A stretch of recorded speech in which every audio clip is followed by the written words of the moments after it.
In a place that used to be a city, where fragments of civilization can barely be recognized, a man holds another down while huffing profusely. The guy with blue eyes and white hair notes that he knew it. He is much different than the other useless bastards he was with. The man tells him to shut it, but the guy urges him to do what he came here for. He should kill him, as he is the only one who can do it in the first place. But the man refuses, as he will not be the one who makes his hands red with his blood. He promised everyone on this team that he would put him on the chair, so justice is served as it should be. He will be punished according to the law. Now that he thinks about it, he still regrets this day, as he should have killed him when he had the chance. Later, the news reveals that the infamous villain, Sunghwan Huang, the person who made the entire world scared, has been captured and swiftly sentenced to death. To ensure maximum safety, a superpower suppression device has been placed on him, and he has also been imprisoned on the 5th basement floor of the Ruculus prison, famous for holding every villain at one point. Additionally, the mighty heroes who fought along Gangyu Seo will be buried together, and their burial will be held tonight, to commemorate that their sacrifice was not for nothing. Gang Yu can barely look at them, even if they are on the TV. But as he looks, someone closes the TV behind him and says that he's still in recovery, so he shouldn't be watching TV. This is his brother, Gangho Seo, the Ruculus prison inspector. Seeing his brother, Gang Yu looks at his hands and a darkness envelops him, as he should have killed that bastard with his own 2 hands. Gangho says that he promised it to his teammates after all. There was nothing he could do. Before the attack, one of them said that heroes are heroes because they save people. It's not their duty to kill criminals. So on this mission, they will not kill anyone, even if they are a villain who has done terrible things, as criminals were once people too, so at least they shall stand trial. Gang Yu appreciated her little daydreaming, but what if they get killed? That's when she made him promise that even if they die, he shall not kill anyone, even if they deserve it. Gangho agrees with that same notion, as people should be sentenced to death by law only. However, correctional officers like him are the ones who have to carry out the sentences. He shouldn't tell him this, but Huang will be executed the next week, and he will also be there. He already did his job as a hero. The rest he can leave to the legal system. They should go and say his final goodbyes to his teammates. At the site where the heroes were buried, countless flowers and messages are placed, while everyone is screaming for the swift death of Huang. Gang Yu also went to place a single blue flower, but a week after this, on the day of Huang's execution, Gang Ho was killed. The killer who killed countless people in the name of a bygone ideology survived, yet his brother, who did everything for the law and was a dutiful man, died. As he sits down at Gang Ho's funeral place, a woman by the name of Se Yun Jo, the Ruculus prison warden, arrives and asks if he would like to talk for a minute. When he agrees, she hands him a video of what happened during Huang's execution. Reluctantly, he watches it. When they were all dragging Huang to his final moments, he recognized Gang Ho as Gang Yu's brother, and also felt that he didn't have a single superpower. Is that why he's a prison guard? He also wondered which one of them was older, but Gang Ho didn't indulge him, until he asked how he feels when he takes someone's life. Since he is an executioner, he probably killed a lot of people, just like he did.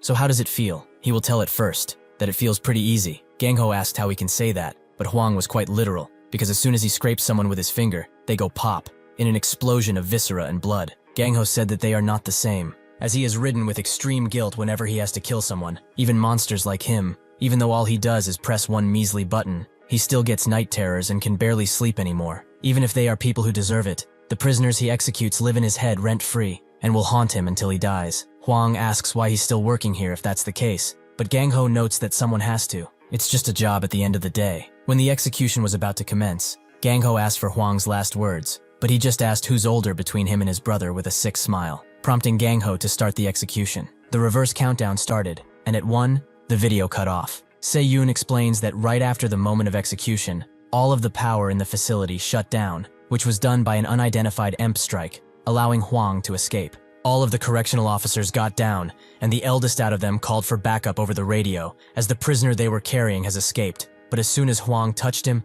he started to convulse and grow blemishes, until, like he said, he exploded, right in front of Gang Ho. Huang went up to him and said that he must be the elder brother, but he would like some confirmation. Gang Ho did not know what to do, so he did what his job entitled him to do, attack Huang. Naturally, he didn't have a chance, as Huang just took his arm off, but he was still pressed about who's older between them. He must know. Even in his awful state, Gang Ho picked up his baton and charged in, as justice must be served, and monsters like him shall be killed. At that moment, Huang compressed him into a lump of flesh. Now, the EMP strike has set all of the prisoners on every floor free, meaning that they now control the prison entirely. They fortunately managed to stop them from breaking out, but many officers are still inside. Perhaps they are dead by now. Gang Yu asks who launched this EMP strike, but Se Yun doesn't know, as they are still looking into it. She apologizes for coming to his brother's funeral and daring to ask something of him, But can he suppress the riot at the prison? Gang Yu instantly agrees, but he has one little condition he wants met. His old teammates always told him that heroes save others, not kill them, and his brother, who was a correctional officer, said that people can only be sentenced by law and nobody else. The people who carry out these duties are the executioners, so he will not go inside this hell as a hero. He will enter the prison as what the prisoner fears most, the executioner. He introduces himself as their new corrections officer, but these guys know who he is. Why is a hero like him wearing that uniform? However, it doesn't really matter, as he will die just the same. The moment these prisoners charge him, he punches a tire-sized hole in the first one and sends the others flying as they are mangled by the air of the attack. He pulls up the microphone he has inside his suit and says that under the order of the government, everyone from the ground floor to all of the floors, including the 5th basement floor, shall be executed immediately. The prisoners are naturally mad that they are being executed, as they feel like they don't deserve it. Gang Yu says that they already took countless lives. Why are they getting so upset when their time comes? They all try to defend themselves. One named Kalita screams that he didn't kill that many. He murdered 12 people. Another named Brooks dismembered 7 people, just because he felt like doing.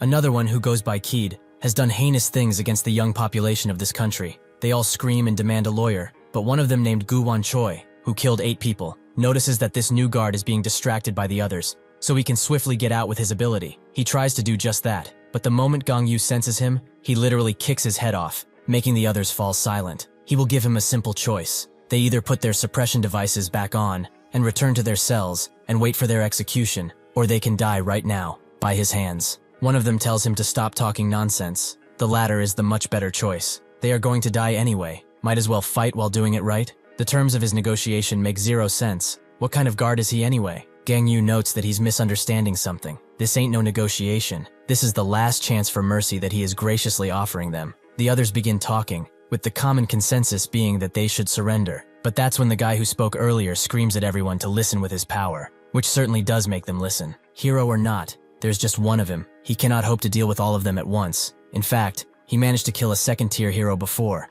and teamwork was the secret to success. This gives the prisoners newfound confidence, and the man rallies them behind him. They should not feel intimidated by this bastard. They shall quickly deal with him and go out into the world once again. Gang Yu looks at this instigator and thinks that he must be the one that the warden told him about. At her office, Se-yoon explained that the prisoners of Ruculus are grouped by their threat level. The ground floor holds over 300 killers, who have killed several people. The 1st basement floor holds about 100 or so criminals that put entire towns in danger. The 2nd floor holds about 30 criminals, who put entire cities in danger. The 3rd floor has 10 people that can make entire nations fall. The 4th basement floor holds only 5 people, which is a threat to the continent. And the 5th basement floor holds Huang and 2 others, who are dangerous to the entire world. She knows that this is a lot to ask, but fortunately, he will have to only face a number of them. Because these prisoners, at the end of the day, are still criminals. Whether on the 2nd or 5th floor, they will certainly start killing each other, out of boredom or out of pure enjoyment. The only place where this is different is on the ground floor, as all of the prisoners in that place are united under one man, Hyloson. He has a special superpower that can empower others around him. Gang Yu says that he attacked a hospital with 30 criminals to kill 7 people, and a 2nd-tier hero named Hayes, for a total of 8 people. Hyloson says that he's wrong. It was actually 10 people, since the hero woman was pregnant with twins. Hearing this, Gang Yu calls the warden and says that he may use a little force, so he wonders if this prison is sturdy enough. Se-yoon gives him the go-ahead, as it won't break no matter what. With this, Gang Yu knows to not hold back any punches, but Hyloson believes that he's just bluffing, as he barely did a thing in that hero group he was in. Equality. He probably captured Huang by sacrificing everyone and getting the final blow. He shouldn't worry, however, as he will have a chance to apologize to them, since he will be sending him to them right now. He uses his ability to strengthen everyone around him, to the point that the surge of power rises to their heads, and they all charge Gang Yu at once. In an instant, with a single blow, he takes out the majority. Hyloson's face drops as he sees this, but Gang Yu is not done yet, as he pummels the ground so hard it sends everyone flying, and even makes the entire prison tremble. On the 1st basement floor, a man notices this rumbling, and wonders if that really is Gang Yu. Hyloson screams at the top of his lungs and tells the others to stop the approaching Gang Yu, but try as they might, he is unstoppable, and dashes through everyone with blinding speeds, cutting them in half before they can even realize it. They all fall to the ground like hail, and Gang Yu confirms that the ground floor has been completely executed. The next target will be the solitary confinement cell. As he does that, he wonders how many he killed already. Hundreds, perhaps. Each time he meets prisoners, he gives them the same warning: put the devices back on, or die. One of the last dudes that tried to attack him had his head blown off like the others, while his buddy immediately surrendered and wanted to put the device back on. However, This was just a ruse, so he can surprise attack Gang Yu with a large explosion. He was ecstatic to land the hit, but Gang Yu wasn't even scraped by this weakling. Yet it reminded him of something. What a captured villain said to Tommoi when she captured her. She pities the fool that has no physical type ability, as they cannot feel the ecstasy of crushing a person with their hands.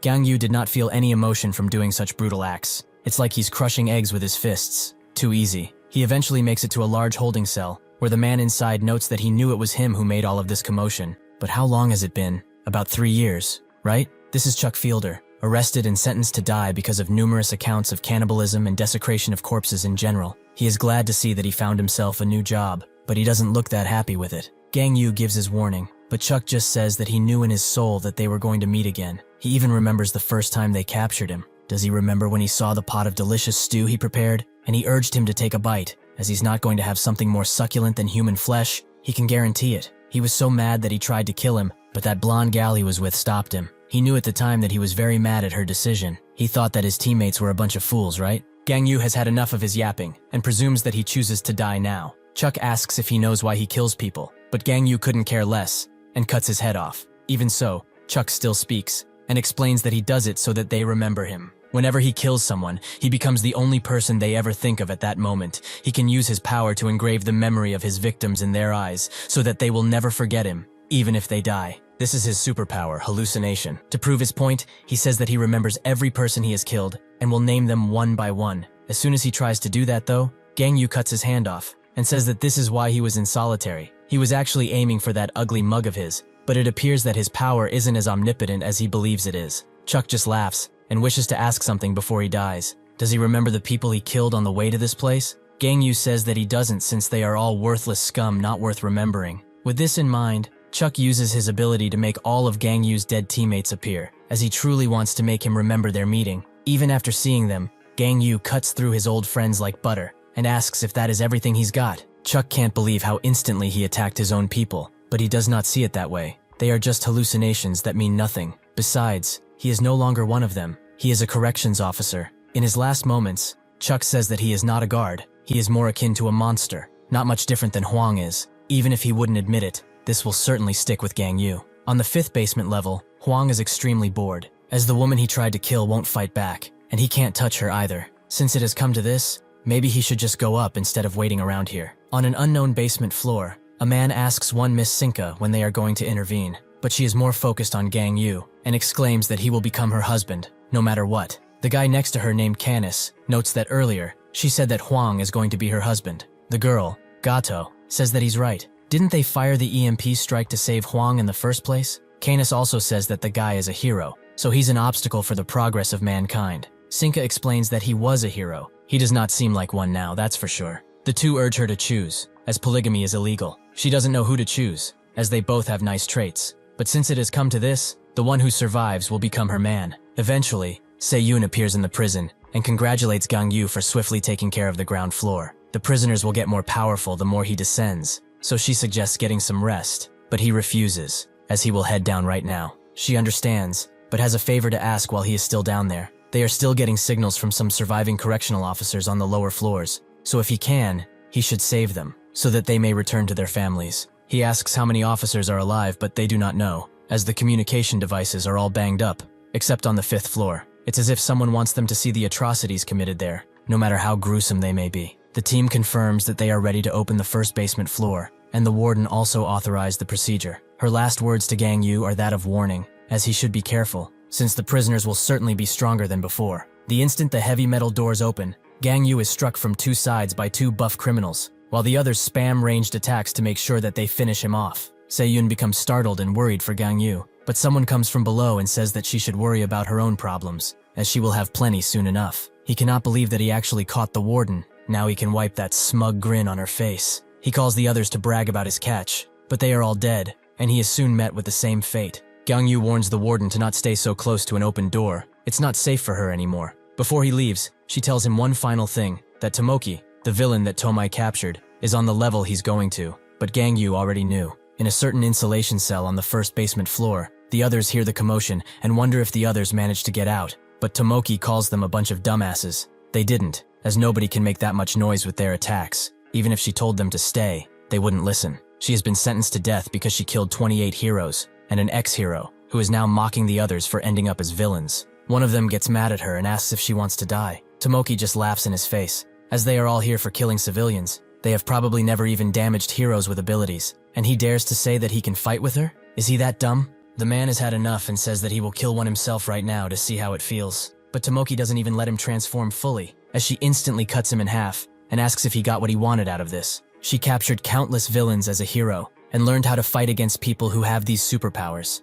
She used that to kill a bunch of heroes too, so they should all join forces with her, as she can guide them on how to hunt these heroes like dogs. And as a bonus for joining, she will tell them about Gong Yu's abilities. The others who don't wish to challenge her ask how she knows of Gong Yu's abilities, but she notes once again that she was a hero once too, so she knows many things about most of the heroes. One of them wonders if that will even make a difference, as he was a part of equality before, which means that he is a first-tier hero, unlike she is. She's third-tier at best. Tomoki just laughs and explains that after Ryosa became leader of that group, she started to reform the entire hero industry. The first thing she did was refining what it meant to be a hero, and banned everyone from killing villains, no matter what. She also initiated a training program that made multiple heroes train at once. And lastly, but most importantly, she completely abolished the tiering system, which ranked heroes before. They may wonder why she's telling them all of this history, but the tier system was taken down before Gang Yu joined the team. Nobody saw him joining that group, because he didn't have many achievements to speak of, so naturally rumors started flowing. Some said that he had powerful connections, and others presumed that Ryosa is his lover. The man agrees that something's strange, as he has never seen Gang Yu fight, but he did wipe out the ground floor in a matter of seconds, meaning that he's at least a second-tier hero. They cannot fight someone like that, right? Tomoki tells him to stop being such a scaredy cat. The ground floor was full of weak bastards. Even everyone in this room, with their thousands of people killed, could have taken them out, including Speech, who has murdered 6,435 people. She isn't calling Ganyu weak, far from it, but she knows what his weakness is, which is why she thinks that they can hunt him down easily. Speech asks if she's sure that what she knows is really his weakness. Tomoki tells them to stop being so indecisive, as they don't have much of a choice anyway. Either they join her, or meet him alone. Seeing the situation, most of them decide to join her, and Speech also agrees, although he's quite reluctant. Superpowers were first discovered in humans several centuries ago, and over the years, researchers took it upon themselves to study this phenomenon and grouped abilities into 3 categories as a result. The first are physical-type superpowers, which strengthen or modify the user's body. The second is creation-type superpowers, the ability to create materialistic things out of thin air. And third are the special-type superpowers, all other powers who do not fall in the first and second abilities. All of the prisoners stand in front of their cells, while Gang Yu arrives, and Speech uses his brainwave communication ability to connect everyone to the same waves, allowing them to see Gang Yu from everywhere. And Tomoki thinks that he has physical-type superpowers, just like she does. She thinks that she knows of his weakness because she saw him train once when she was still a hero. He was against a robot, who immediately went to blast him. Gang Yu once again tells them to put their devices on or die, but that's when a blast hits him, which he doesn't even try to dodge. This is his weakness. He refuses to dodge any attack. That is why Tomoki cleverly placed prisoners with creation and special-type abilities behind the cells to blast attacks on him. She also knew why he refused to dodge the attacks, because he simply did not need to. But this is precisely why she added something to that barrage of attacks, as Gang Yu is suddenly coiled by countless suppression devices.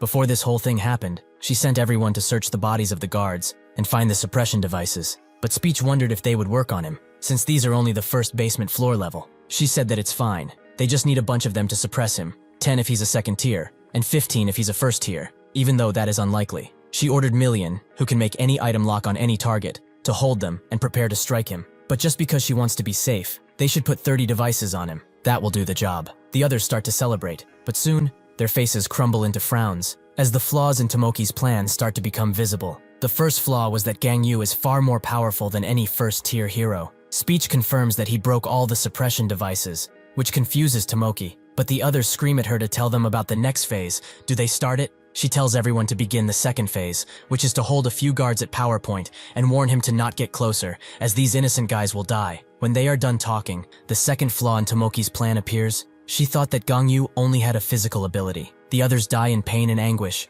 because they were not told he had these kinds of abilities. As the others come out of their cells and try to surrender, the third and biggest flaw in her plan appears. She thought that she could win against somebody who outclasses her in every aspect. Eventually, Speech has nobody to connect to with his ability, and starts screaming at Tomoki. Everyone was wiped out. What the fuck are they going to do now? He continues to scream at her while she wonders what to do, asking her to say something at least. But this was his fault in the first place. He shouldn't have trusted someone who used to be a hero. Tomoki has had enough of his constant screaming, and stabs him out of rage, multiple times in fact, while screaming at him to shut the hell up. She still wonders how he got past those suppression devices. Does that mean he's just that strong? That's when she notices that a guard is in the room with her, and since she wants an outlet to let her rage out on, she chooses to maim him with her claw. But before she can, Gangyu cuts her hand off. He asks if she has any last words before her execution, but she just says that she's screwed. Gangyu asks if those are her last words, but she asks if it's true that all of the heroes in equality are dead. Gangyu confirms it, meaning that Tommoi is dead too. She can't believe that she's gone. She told her not to become a hero, but her foolish little sister did not listen. She also can't understand why he's killing people when he's a part of equality. Do the other heroes know about his actions? Ryosa desperately tried to change the hero industry, but by doing this, he ruined everything she worked for. She's probably looking at him in shame now. Gangyu does not let out a sliver of emotion, and asks if she's done yapping. When Tomoki joined the hero industry, the first thing she thought was that something was seriously wrong with it. Back then, the simple fact that the heroes were fighting villains allowed them to kill the villains, but they were also granted immunity should civilians die in the process, meaning that heroes were above the law. She became a heroine named Bliss for one simple reason, because of her sister Tomi, who admired her a lot. Unlike Tomoki though, Tommoi didn't have superpowers at the time, so she always got help from Tomoki. However, nothing twisted Tomoki or made her into the villain she is today, as she was twisted from the start. As a hero, she had the job of saving people, but she did not do it out of kindness, or to maintain peace. She did it because she felt superior above everyone. But one eventful day, she had to kill a villain on one of her rescue missions.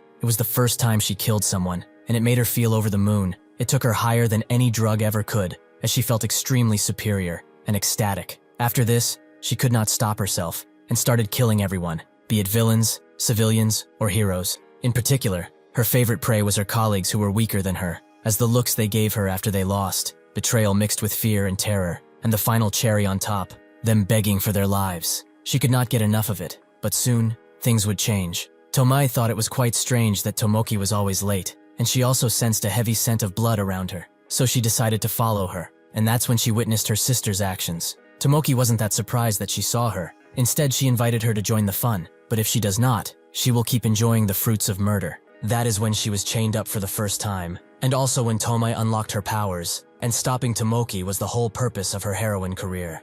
After this, she officially registered as such and hunted her sister down as a villain, until one day she managed to catch her. Tomoki wasn't that sad though. She just told her that it's sad she doesn't have a physical type ability, as she will not enjoy the succulent feeling of crushing someone's head with her own two hands. How much ecstasy can be felt from it. At that moment, Tommoi denounced Tomoki as her sister, and sent her to prison. She asks how she died. Did she go in peace at least? Gangyu tries to remember, and eventually does. She died in pain, while calling out for Tomoki to save her. She feels like she shouldn't have asked, but enough talking, it's time for them to settle the score. She immediately charges Gangyu, who was actually a clone of himself. The real Gangyu appears behind Tomoki, and smashes her with his leg before she can do anything. She does not give up, however, as she comes jumping out of the dust cloud that was made from her impact, but Gangyu just hits her in the gut, causing her to fully detransform. It saddens him that he has to kill a teammate's family, even if she is a death row inmate, but justice must be served. With those words in mind, Tomoki starts begging for her life, as he's a hero, who promised Ryosa not to kill no matter what. Gangyu says that he's no longer a hero, but she still begs, and begs. Gangyu tells her that she looks exactly like her victims, who asked her for mercy over and over, but she did not listen. Perhaps she did not even hear them. Thus ends Tomoki's life, the hero turned into a villain. The sound of Gangyu fighting causes tremors throughout the prison, and the sounds made one fall in love even more, made another fearful for her life, and gave a little someone something to look forward to. Huang has had enough of waiting and decides to go up and meet Gangyu sooner, but he is sent flying into the wall as soon as he says that, by none other than the third prisoner, Kingston. Huang notes that he's quite scary, but Kingston says that at his age, he can hardly be called that. He is also the first prisoner on the 5th basement floor, and the first prisoner ever. The warden is shortly informed that Kingston and Huang have met, which she was waiting for, as this means that one of them will certainly die. And personally, she's betting on Kingston to win, as he's not as threatening as Huang. But why is he keeping that woman in the air like that? Huang doesn't really want to play with an old man, but Kingston will certainly like to play with him. He is the first criminal to be locked up here, and he is also the longest-serving inmate, even if he's on death row. Unlike most inmates in the basement levels, who were imprisoned for killing millions, Kingston only killed 3 people. The first victim was Caracas, the most powerful villain of his time, and the 2 other victims were Clark and Yahello, the most powerful heroes of the time. He appeared out of nowhere and killed the 3 most powerful people in the entire world. Everyone said that they were invincible, and since he killed them, This makes him the strongest person in the world, right? Truly disappointing. After this, he let the government capture him. Even though he was the biggest threat the world has ever seen, he voluntarily went to prison. Since the government and Hero Association were not on good terms at the time, and even now he was able to defer execution for 30 whole years. He promises Huang not to kill him. All he wants is to play a little. That's all. Reluctantly, Huang agrees and pulls out some guards that he crushes into compact meatballs and throws them at Kingston, who uses hand movements to deflect the numerous balls and crush some under his might, creating rain of blood around the area. At first he thought that he was a user of telekinesis, but the way he attacks and defends tells him that he's different.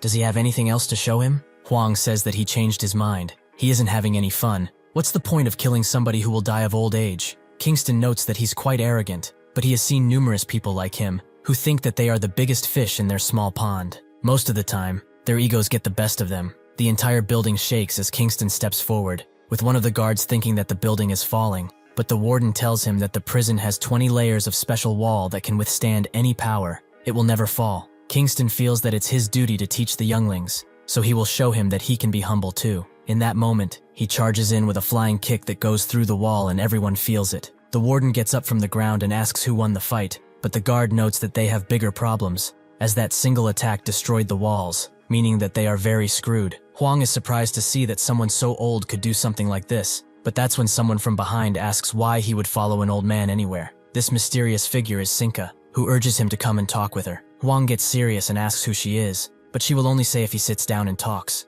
The warden is extremely confused. How did that woman get to the 5th basement level? Sarika says that they will talk, but the spectators have to go. With that, she just closes the cameras, making the warden very mad. Gang Yu arrives at the 2nd basement floor gate, but when he tries to get confirmation to go in, the signal cuts out. So he decides to just pull the gates open and go inside this way. As he walked down the stairs to the 2nd basement floor, he did not feel the stench of blood, like on the other floors, something that was very strange. In fact, there was nobody there, not a single corpse, and it was clean too. That's when he notices someone running away from 2 beastly wolves that seem more like monsters than anything. The woman sees him too and thinks that he's Gangho, but she trips, allowing the beast to charge in. Naturally, Gang Yu kills them and asks if she's alright. But she just goes to hug him and says that he was supposed to be on the 5th basement floor. What is he doing here? And how did he get superpowers? Gang Yu grabs her and says that he is not Gangho, he is his brother. She knows about him, as he is a hero. But why is he wearing that uniform? And why is he here? Gang Yu notes that it's not safe here,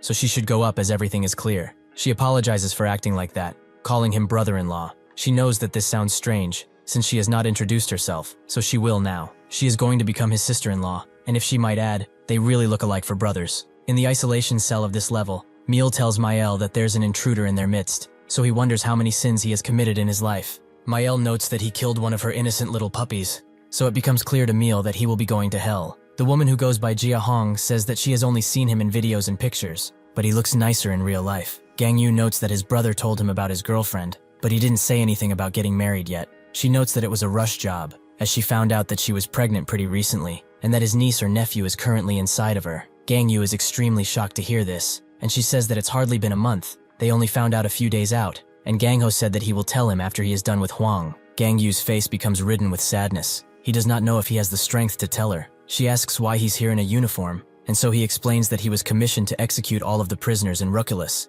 which she is surprised by. Did the warden make him do it or something? Gang Yu notices she doesn't know what happened, so he fills her in about the EMP strike, though they do not know who did it. She asks what happened to Gang Ho, as he was on the 5th basement floor. Gang Yu tries his best to tell her the truth, but given the circumstances, he chooses to lie and says that he's still sending rescue signals. She is relieved to hear that, and Gang Yu tells her to go up, since it's not safe. She wants to stay, however, as she can make it easier for him to go down, since she has the ability to, psychometry, which allows her to go through people's memories. Naturally, she would never do that to him if there was no good reason for it, but she used it before to find out about the inmates, and if they were really guilty. Gang Yu asks how this ability will help him, so she explains that this entire floor is under the control of Miel and Mael, the inmates that were put in the isolation cell. They are siblings that have summoning special type superpowers. What they summon is a creature that stabs people in the heart. Then they use their ability to make puppets out of these victims, and currently, every single prisoner has become their puppet. Gang Yu already knew that, because they are Mago's disciples. He does not need any information, so she should go already. She refuses again, as some of the combatants' puppets the siblings control are correctional officers. He will not be able to distinguish between them since they are all puppets. But she can, as she can go through their memories. Gangyu asks if they aren't dead already since they are puppets, but she promises that they are still alive. They will be themselves once they are released of the power. Gangyu notes that they are dangerous criminals who will not listen to her, but this dumbass woman believes she can still persuade them. In a last-ditch effort, Gangyu tells her to think about the baby, but even if she's expecting, she is still a corrections officer, and she must serve the country as such. This reminds Gangyu of his brother, so he agrees, but he envelops her with his power to keep her from harm. She just hopes that this won't affect her body, as it feels weird. Eventually they meet some soldiers, who were made by Meal it seems. Hong tells him that most of the officers were captured by Meal. He's the older brother, so he should keep it in mind. Gangyu asks which ones are the officers, and so she uses her ability and finds out that there's only 2 here, the ones in the back. She tries to give him advice on how to do it, but Gangyu just envelops her in more power till she cannot see, as there is an easier way to spare the officers. He envelops them in his binds and starts killing the inmates, as this is what he was sent for. As he does this with ease, the siblings watch him from a crystal ball. Mael wonders if he's stronger than their master, but Meal doesn't know, making Mael ask if he's stronger than that woman. She goes next to him and says that she's scared, but Meal tells her to cast away her worries, as he will not be able to kill them easily. After he is done with the soldiers, he lets Hong see again, and she asks why he did something like that. He apologizes, as he should have told her in advance, but he did what he had to do as a correctional officer, execute the inmates. She wonders how he did something like that, since the execution devices are on sub-level 5, but he says that he did it with his own 2 hands, making her ask whose idea it was to do something like this. Gangyu confirms that it was his, and Hong asks if the warden really agreed with this. He said that he did, which makes her frown and wonder what that hag was thinking. She also asks if he's okay with something like this, which he is, as he's a correctional officer. It's his duty after all. She doesn't agree with this notion, as correctional officers aren't here to kill prisoners. They are here to rehabilitate them. That's their duty. Gangyu doesn't care about that notion, and doesn't need any more sermons about ideals, especially from her. Even if heroes are supposed to save people and not kill them, he knows all too well what happens when one pursues nothing but blind ideals. One day, they will be slaughtered by a monster who doesn't listen to reason, and if he's honest, he doesn't care if he's a hero or whatever the fuck. He should have done something like this a long time ago. Someone has to do it, and he is more than happy to. Hong tries to reason with him, saying that they are humans, but he wonders if she really is serious about this. Does she even know what she's talking about anymore? What makes her think that the people in here are humans? Each of them in sub-level 2 and below killed thousands. They all deserve death, be it swift or slow. In the past, he recognizes that there were talks of abolishing the death penalty because it was considered inhumane, but nobody has been wrongly convicted, ever. Since people with psychometric powers, they now know how many people were killed and why, so she should think about her role in all of this. In her delusion, she still feels that they have a story to tell, especially the 2 they are going to. However, Gangyu tells her that everyone has a story, including their victims. Besides, it makes no difference. They will end up dead anyway, whether they die by his hands or execution. She feels that it's wrong for a single individual to decide that and do it. Gangyu doesn't care anymore, and tells her to shut it. If she keeps saying stuff like that, she will be sent upstairs by force, and he will handle the situation how he knows best. With that, she shuts up, and eventually they get to an area with some dark soldiers. He asks how many officers are there, and Hong tells him that the 3 in the back are 3 in the back. Before he charges in, she says that Gangho will be quite sad when he finds out what he did. This pushes Gangyu over the limit, and he doesn't even try to dodge the incoming attack, as he is filled with rage. All of this fucking idealistic talk, it brings him bitter rage. Talk and some more talk, like they know what it takes to do something like this. Even in this state, Gangyu managed to calm down by killing the 5 prisoners. Sinka watches him and says that he keeps getting more awesome the more he descends.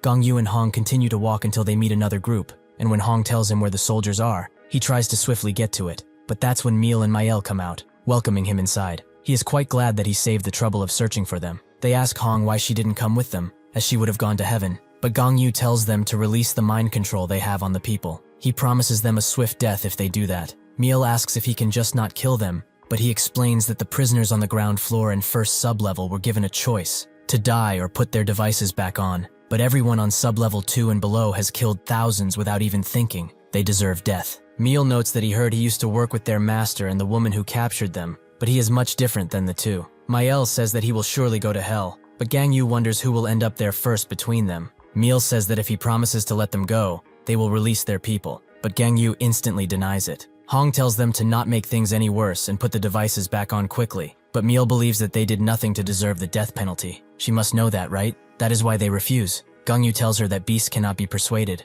no matter how much she tries. But there are ways for them to understand, especially pain. Oh, do they understand pain? Meal notes that he doesn't wish to fight him. He should hear their story, as then he will certainly negotiate. Gang Yu denies this, and engulfs Hong in his power, as he has had enough of her idealistic yapping. He also grabs the siblings, and says that once, a villain told him how to accurately torture people, to think that it would come in handy today. Meal says that he cannot be reasoned with. He is the beast in this matter. But Mael notes that he's much more. He's a monster. They suddenly switch places with some prisoners, telling Gang Yu that they have special type powers. Pretty annoying. But he also wonders why these beasts are calling him a monster all of a sudden. As he kills the soldiers that approach him, he says that it's quite disturbing. Mael watches this from a glass ball, while Meal desperately tries to cut down the wall next to them. She promises to slow him down however much she can. With that, she summons a large circle that makes tons of demonic-looking beasts come out right in front of Gang Yu. He is glad that for once he has to fight something which isn't human, and swiftly goes through them like Swiss cheese. Mael knows that he's approaching fast and asks Meal how long it's going to take, but he will need 10 more minutes to finish, which makes her bite her finger and attempt to summon something. But in that moment, Gang Yu smashes through the door. After all, he gave it some thought and realized the rest will stop once he captures them. There is no point in fighting, so this is their last chance. Either they release the prisoners and receive a swift death, or they will die under brutal torture. He asks them once again to release their power, but instead Meal summons a fake imitation of holy angels, Michael, Gabriel, Raphael, and even Uriel. They do not live long, however, as Gang Yu instantly cuts them down, which makes Meal pick up some officers and demand he stay back. Or does he want to also hurt the prisoners? Gang Yu notes that if he does not let them go, his sister will suffer a terrible fate. He puts pressure on her, making her scream out in pain, and as her little bones crunch, Meal relents and says that he will withdraw his powers, but he must speak with Hong first. Gang Yu demands he releases his powers first. He will not stop until he does. With that, he does, and everyone captured by the power is now free, including the prisoners, who are instantly cut in half. The officer wonders what happened, but he tells them to go upstairs already. Meal asks to keep his end of the deal, which Gang Yu agrees to, but they will go somewhere else for it, as he doesn't want to make a pregnant woman see something like this. She is eventually allowed to see again, and Gang Yu says that it's over now. The people were released from the grip of the ability, and there are 2 criminals who wanted to talk with her before their execution. She asks to put suppression devices on them and leave it at that, but Gang Yu will not repeat himself anymore. These fuckers killed thousands, and he will finish them off even if he kills him. Meal notes that they did nothing to deserve the death penalty, so he asks her to say something. Hong really tried to say something, but what they did, she could not defend them against, meaning that Gang Yu was right, and since he kept his promise, it's time for them to die. Mael starts to go into shock while screaming, but it won't save her from the vengeful hand of justice. However, Mago will, as he casts a protective barrier over them, wonder what is going on around here. Gang Yu wonders if this is the ability of the twins, but he knows that no criminal can cast a defensive barrier like this. So Mago used that ability. But why? Why cast this type of magic on criminals? It doesn't really matter though, as nothing will stop him from executing these murderers. As he breaks the barrier, however, Mago puts another in front of him, and another after he breaks that one. Gang Yu continued to destroy the barriers, but he kept feeling uneasiness throughout. He remembers when they were all at a park and Mago was greeting some kids. One of them wonders why he's not tired at all, while the other notes that it's great. The first one told Tommoi that they will definitely have children when they get married, but she said that she doesn't date old-timers. Mago invited them to come down, which they did, but Gang Yu sat next to them under the shade of a tree, until Mago appeared and asked if he doesn't like children. Gang Yu noted that it's not that, he just doesn't know how to interact with them. Mago told him that he can do what his parents did, but Gang Yu told him that his parents died after he was born. The only family he has is his older brother. Mago knows he kind of fucked up by brining it up, so he apologizes, and after a short moment of awkward silence, he notes that he can do it with him. Act like a child, that is. Naturally, he was kidding, but it wasn't entirely a joke. As if things get tough for him, he can always come to him and talk about it. This also brings him to the darkest pits of his mind, where his teammates all died, and he was the only one standing. In his final moments, Mago told him that it's all right, and tried to comfort him, something that stuck with him, and when only one barrier was left, Gang Yu stopped. He drags Hong out of her bugle and asks if she can read the memories of abilities, which she confirms. So Gang Yu tells her to do this, and read the memories of that thing. When she does, she pulls out a memory of Mago, which Gang Yu finds is unpleasant. But why are the memories of those 2 murderers next to him? She says that, because this ability was cast on them, he didn't display them on purpose. Gang Yu notes that this doesn't mean he wants to spare them. He will kill them, no matter what happens. With that in mind, Hong lets him see their memories. He sees an auction, filled with the scent of despair and greed. Meal and Mael were also there, when they were 6 years old, and sold as slaves. The ability user auction is an underworld occasion below a fallen city that was open solely for VIPs that like to collect rare abilities as a mere hobby. Meal and Mael were both sold by their father at these auctions. Among the countless popular abilities that are bought, the special types are the most sought after, as are those who have the physical type and transform their bodies. The summoning type is one of the most common among ability users, so they were both quite cheap, though that was just a ruse. They never revealed their special type abilities, making them stay locked up in a dark cell for a long time. Just as they were preparing to get written off as unsold goods, a woman came up with the proposition to buy them because she was very curious about their abilities. The auctioneer asks if there's another reason for buying these two, as they are kind of useless. He was only asking because there is no way to refund her purchase afterwards. The woman explained that she was curious about something, more specifically what would happen if an angel mixed with a demon. Mael and Meal didn't understand her, which the woman didn't expect them to, but they will soon find out. Suddenly, an explosion large enough to encapsulate the entire area covered them, though they were only safe because of a familiar green spell cast on them. Naturally, the siblings were also safe, and Mago was the one who did all of this. Lipus, Mago's assistant who had no reason to dress like that, asks what he's even trying to teach her here. To blow people up? Mago laughed and said that if she worked hard, she would be able to one day do the same, and she shouldn't forget that imagination is the most important thing in a summoning type. He also asked if she finished the task he handed over to her, which she confirmed. All of the people who participated in the auction were taken away, and the ones captured were freed. Mago suggested they go for another class, which Lipus didn't like, as she doesn't really believe summoning meteors is really that informative. That's when Meal grabbed their attention and asked if they could come too. He also explained that they are summoning types, just like he is. Lupus told them that Mago promised to have only one apprentice, but he doesn't remember saying that in the past, so he asked to see their abilities. Miel and Mael did as they were told, and summoned an angel and a demon respectively. Lupus thought they were strange, as kids with summoning abilities like to spawn toys and su. Mago became interested in them, so he decided to take them under his wing. For 3 years, Mago taught the siblings how to use their summoning abilities efficiently. He explained that imagination is the key to a powerful summoning ability. The image that they have in their mind would naturally appear via their ability. It seemed like Meal summons angels because he was influenced by his caring mother, who has protected everyone ever since they were young, and Mael summons demons because she remembers their abusive father, who would get angry at anything. If they are able to broaden their perspective on the world, they will be able to summon even more things, though it's fine to be interested in only one thing too. He gave Lipus as an example, who only cared about meteors. Mago asked what direction they wanted to go, and Mael said that they were interested in heaven and hell. Their mother told them something before she passed away. Kind people go to heaven, and evil people go to hell. Those words are what they have been holding on to even in the darkest times. They both want to make this world right, into one where kind people get what they deserve and go to heaven, and sinners rot in hell. Mago just patted their heads and noted that if it's them, he is sure that they would be able to do anything they imagine. One eventful day, Lipus came with some bad news.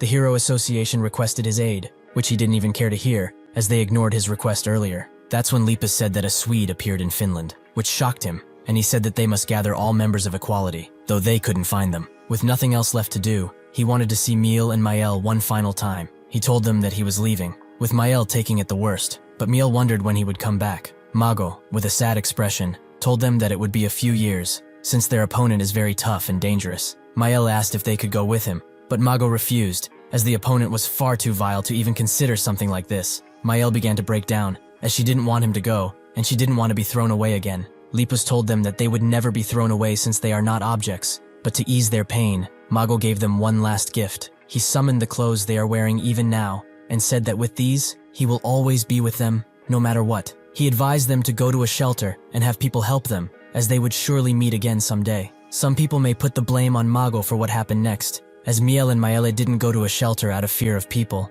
instead choosing to isolate themselves in a remote mountain and strengthen their abilities. In that remote place, where they only had each other, they wondered what kind of abilities they would have so that they could grow up kind until they met Mago again. What is good and what is evil? Most importantly, they pondered what they should do with their God-given abilities. 2 years later, they finally decided on what was good and evil without anyone else's involvement. With that, they went back to their hometown and kept the same ideology. Good people will see heaven, and bad people will suffer in hell. They started to create their own system of heaven and hell, judging people based on menial things. They are the rightful targets of execution after all. Within a month, they turned the whole town into their own place. They did this by summoning angels and demons who monitored the people of this town for a straight month and categorized them into 2 groups, heaven and hell. The standards that they had gone for were what their mother told them not to do when they were young: to not steal, not throw rubbish anywhere, to be quiet in places, not lie, not bicker, and so on. They were too young, and those ideals were too simple and childlike for any person.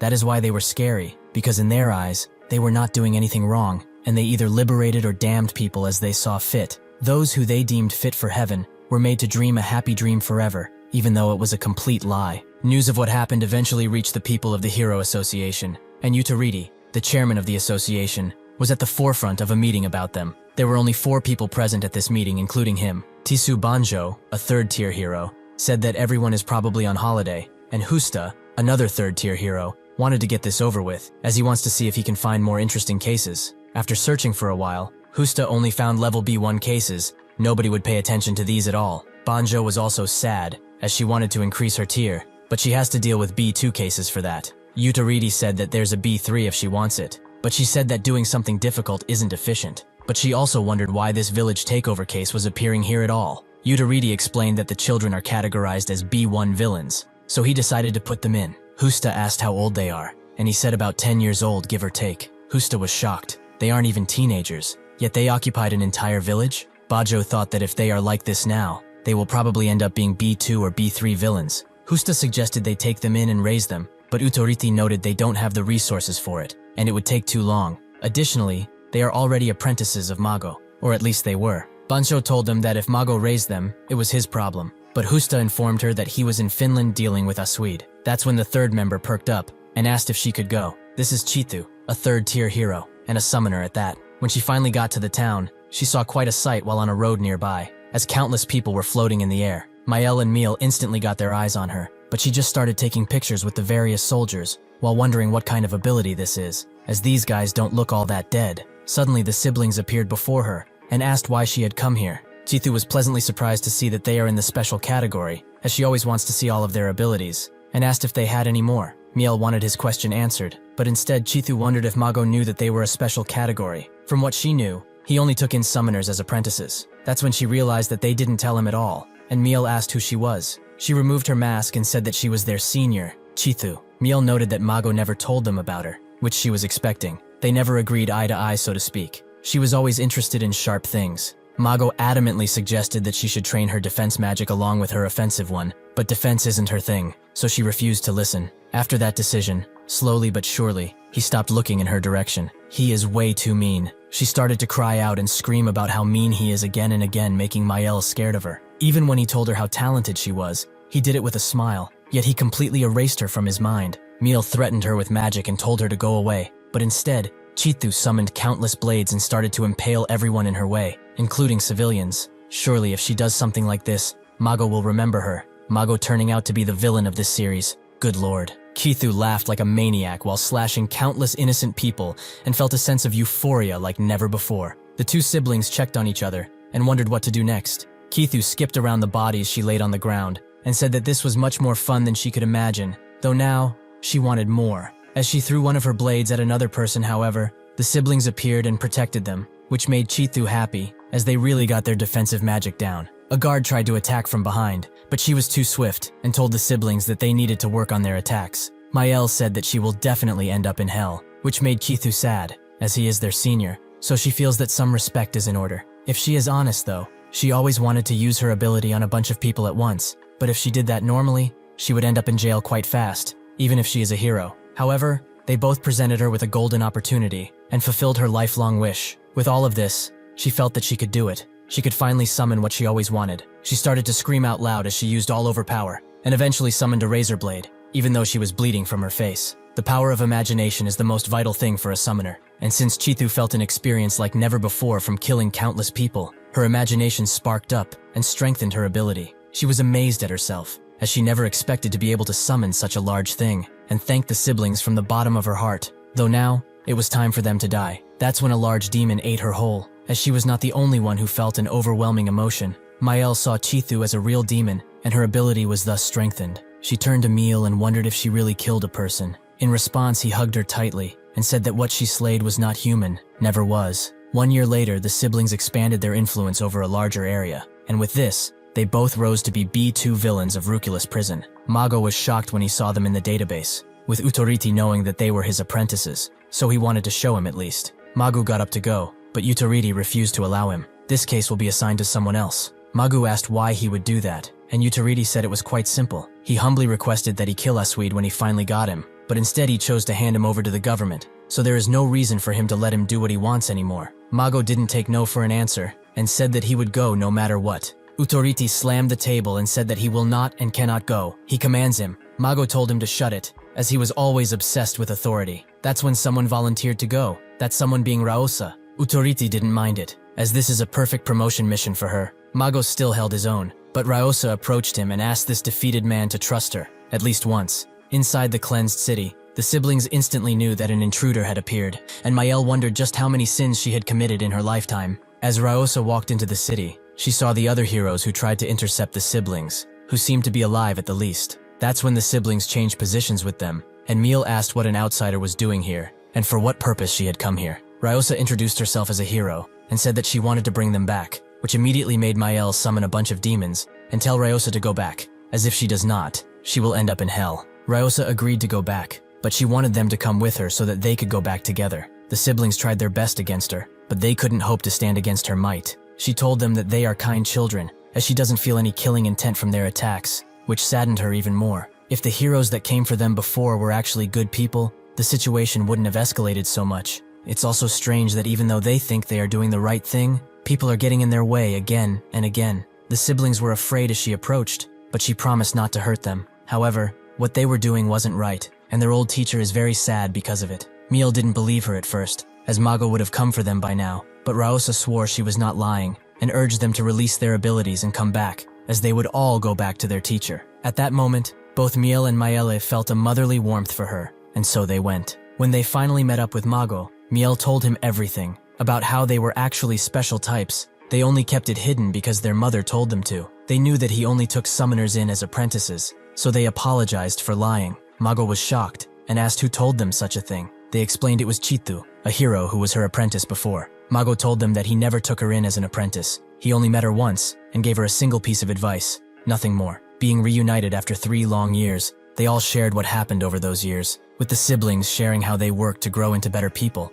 and about how other people didn't understand them at all. To this day, Miel and Mael still don't get why people were so mean to them. Ryosa asked if he was finished with them, but Mago asked if she could entrust the both of them to him. Even though they did not kill anyone, they still had thousands of hostages, and even killed a hero, so the death penalty would be hard to avoid. They are young children, who strayed on the wrong path due to their being alone. He would take full responsibility for their actions until now. Ryosa couldn't do something like that, as even if she didn't agree with Utoriti's law, to execute non-adults if they commit crimes. The law is the law. Additionally, the job of a hero isn't rehabilitation, but when she met these two, she felt what he felt. There are many issues with the current world, so she asked Mago to work with her from now on, as she swore to change the world no matter what happens. Mago became mesmerized with the will in Ryosa's eyes, and had a condition for this. These kids shouldn't die until they are adults, so he would like to use his ability on them one last time. Ryosa agreed, and so Mago cast his most powerful protection spell on them. This is why they were protected against Gangyu's attacks, who now remembers one of the first times he met Ryosa, and she said the exact same thing to him.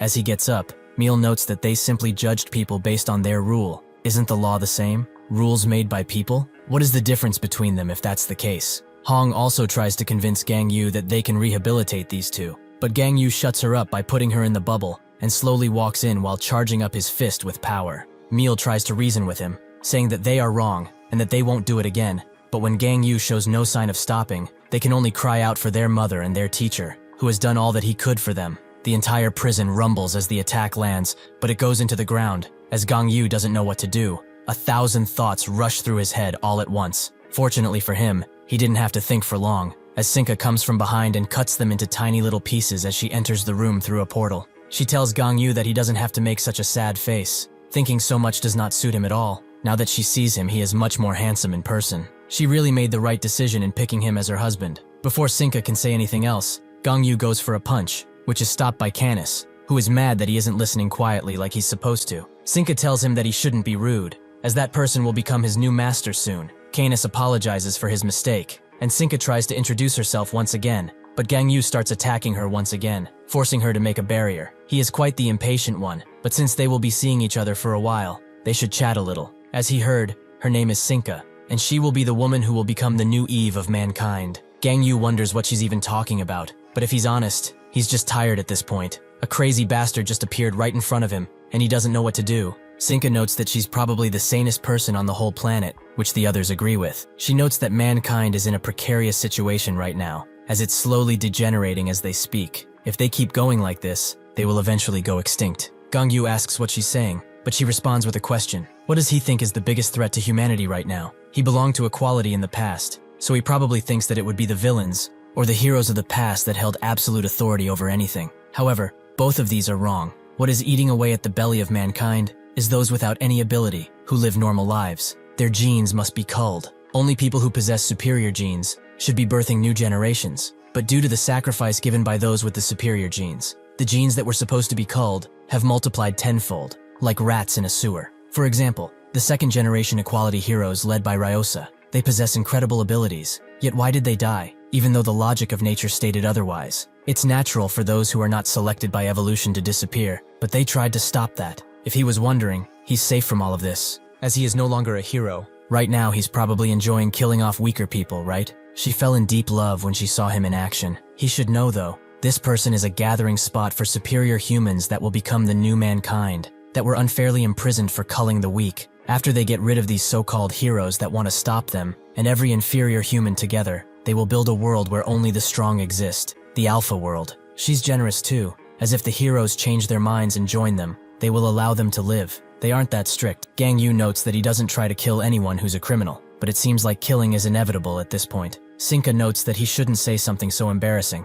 with her minions telling her that he isn't saying what she thinks he's saying. Sinka understands, but they should do that somewhere else, when they are alone. She will get back to her explanation now, as she was cut off. He is Adam, and she is Eve. Together, they will make children that will lead the new evolution of mankind. At first she went to Juan to see if he's compatible as an Adam, and even used an EMP attack to save him. However, the security of this place is much stronger than she previously thought, as no external attacks made a dent. This is why, after they got their hands on the internal floor plan, they used a custom EMP and blasted it from within by using her ability. After that, she talked with Juan, but he is underaged and hasn't gone through puberty, and since an ability completes only when one is an adult, he needs more time. However, since time is precious and she won't give up, she has devised an amazing plan. Before Juan becomes an adult, she will work with him, and once he does, they will all work together for mankind. She found a genius solution to pass on the superior genes that belong to the both of them, and the family won't be related by blood at all. She asks Gangyu if he understands, but the only thing he's fixated on is that they used an EMP attack,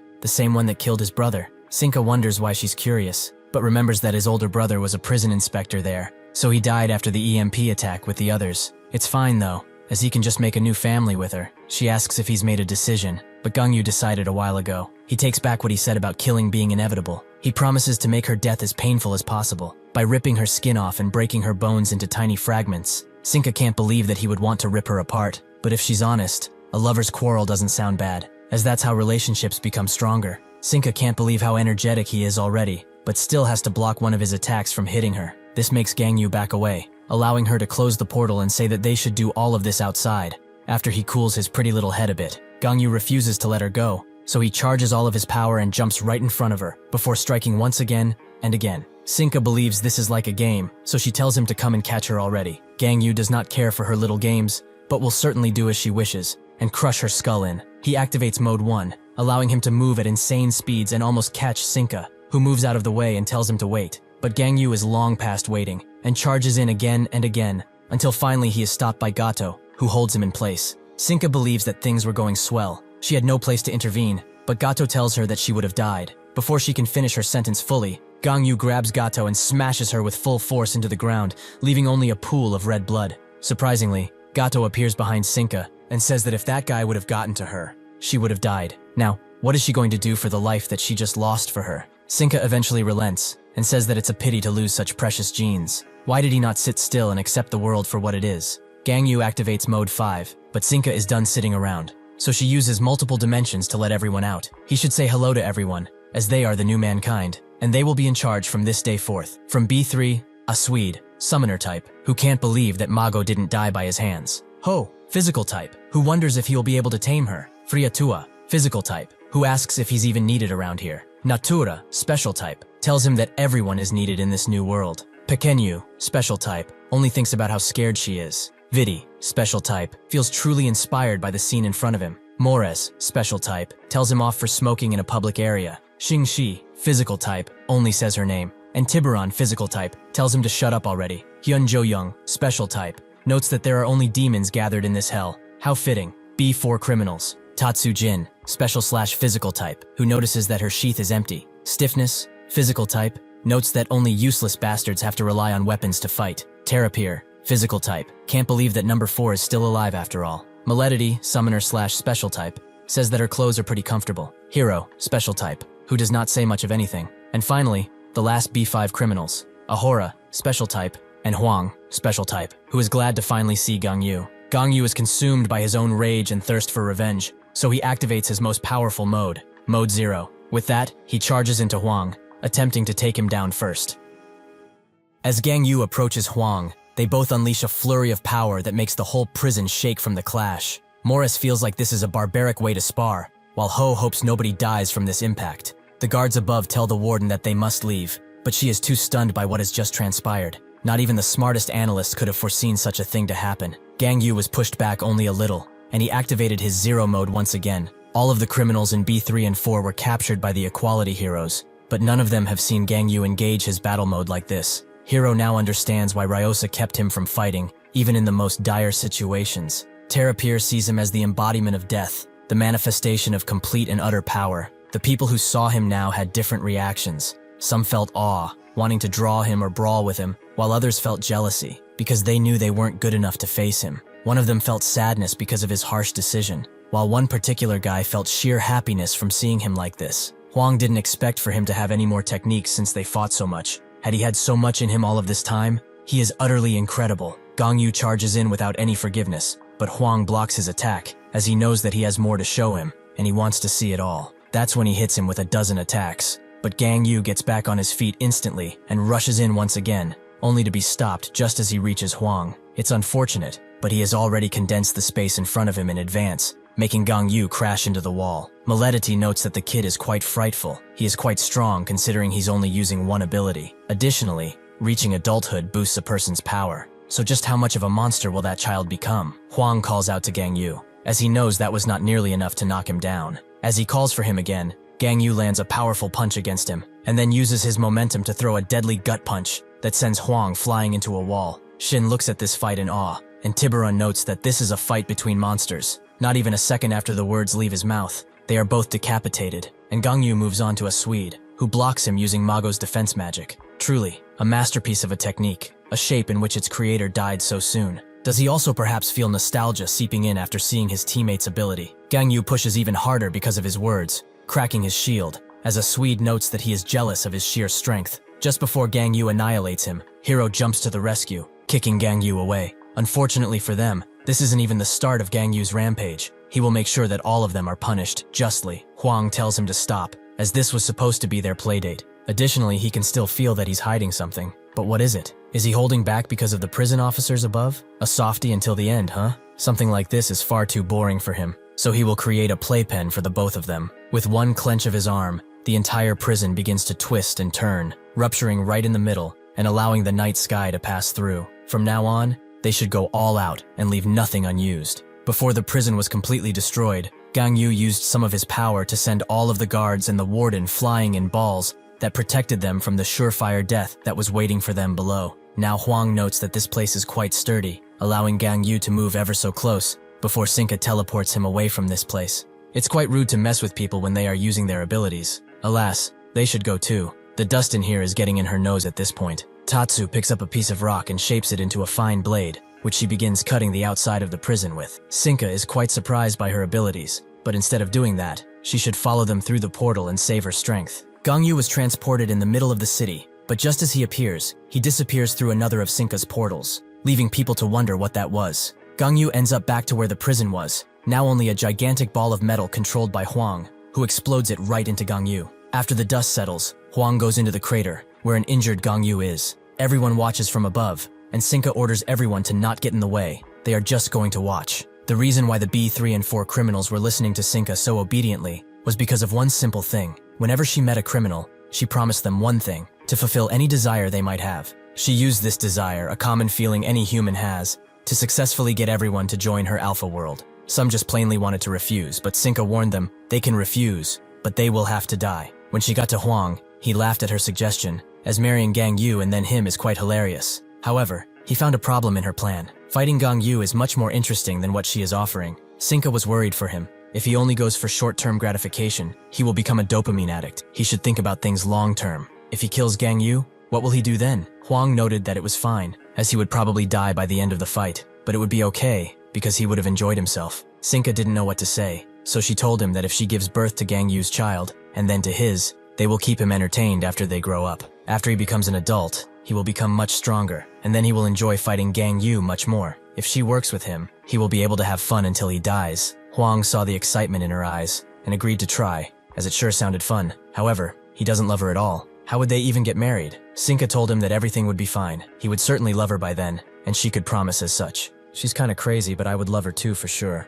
Gang Yu instantly gut punches Huang, who now knows that only one hand won't be enough for him. He should start talking too, or is he going to keep silent all throughout the fight? To make him say something, he tells him that what he has been holding all of this time is his precious brother, all nice and ball-shaped. Gang Yu's rage overtakes him and he screams out, lunging at Huang with greater rage than ever. As Gang Yu charges in, Huang uses his ability to create a bunch of rocky spikes, which do not stop Gang Yu, as he is far too focused to be hit by something like this. That's when what remains of his brother comes forward to him, and Gang Yu cannot bring himself to hit it, so he is thrown into the ground as a result. Huang knew what he was doing. He cannot attack this. He also came up with a genius idea. Will he be unable to attack him if he eats this thing? Since it's too big, he shrinks it, but Gang Yu does not allow him to make another move, as he kicks him in the gut, before punching him again and again straight into the ground. Eventually, Huang summons enough force to grab Gang Yu and use his ability to make the entire area light up with a blue hue. Sinka is mesmerized by his ability. It's a shame that the two of them cannot make up.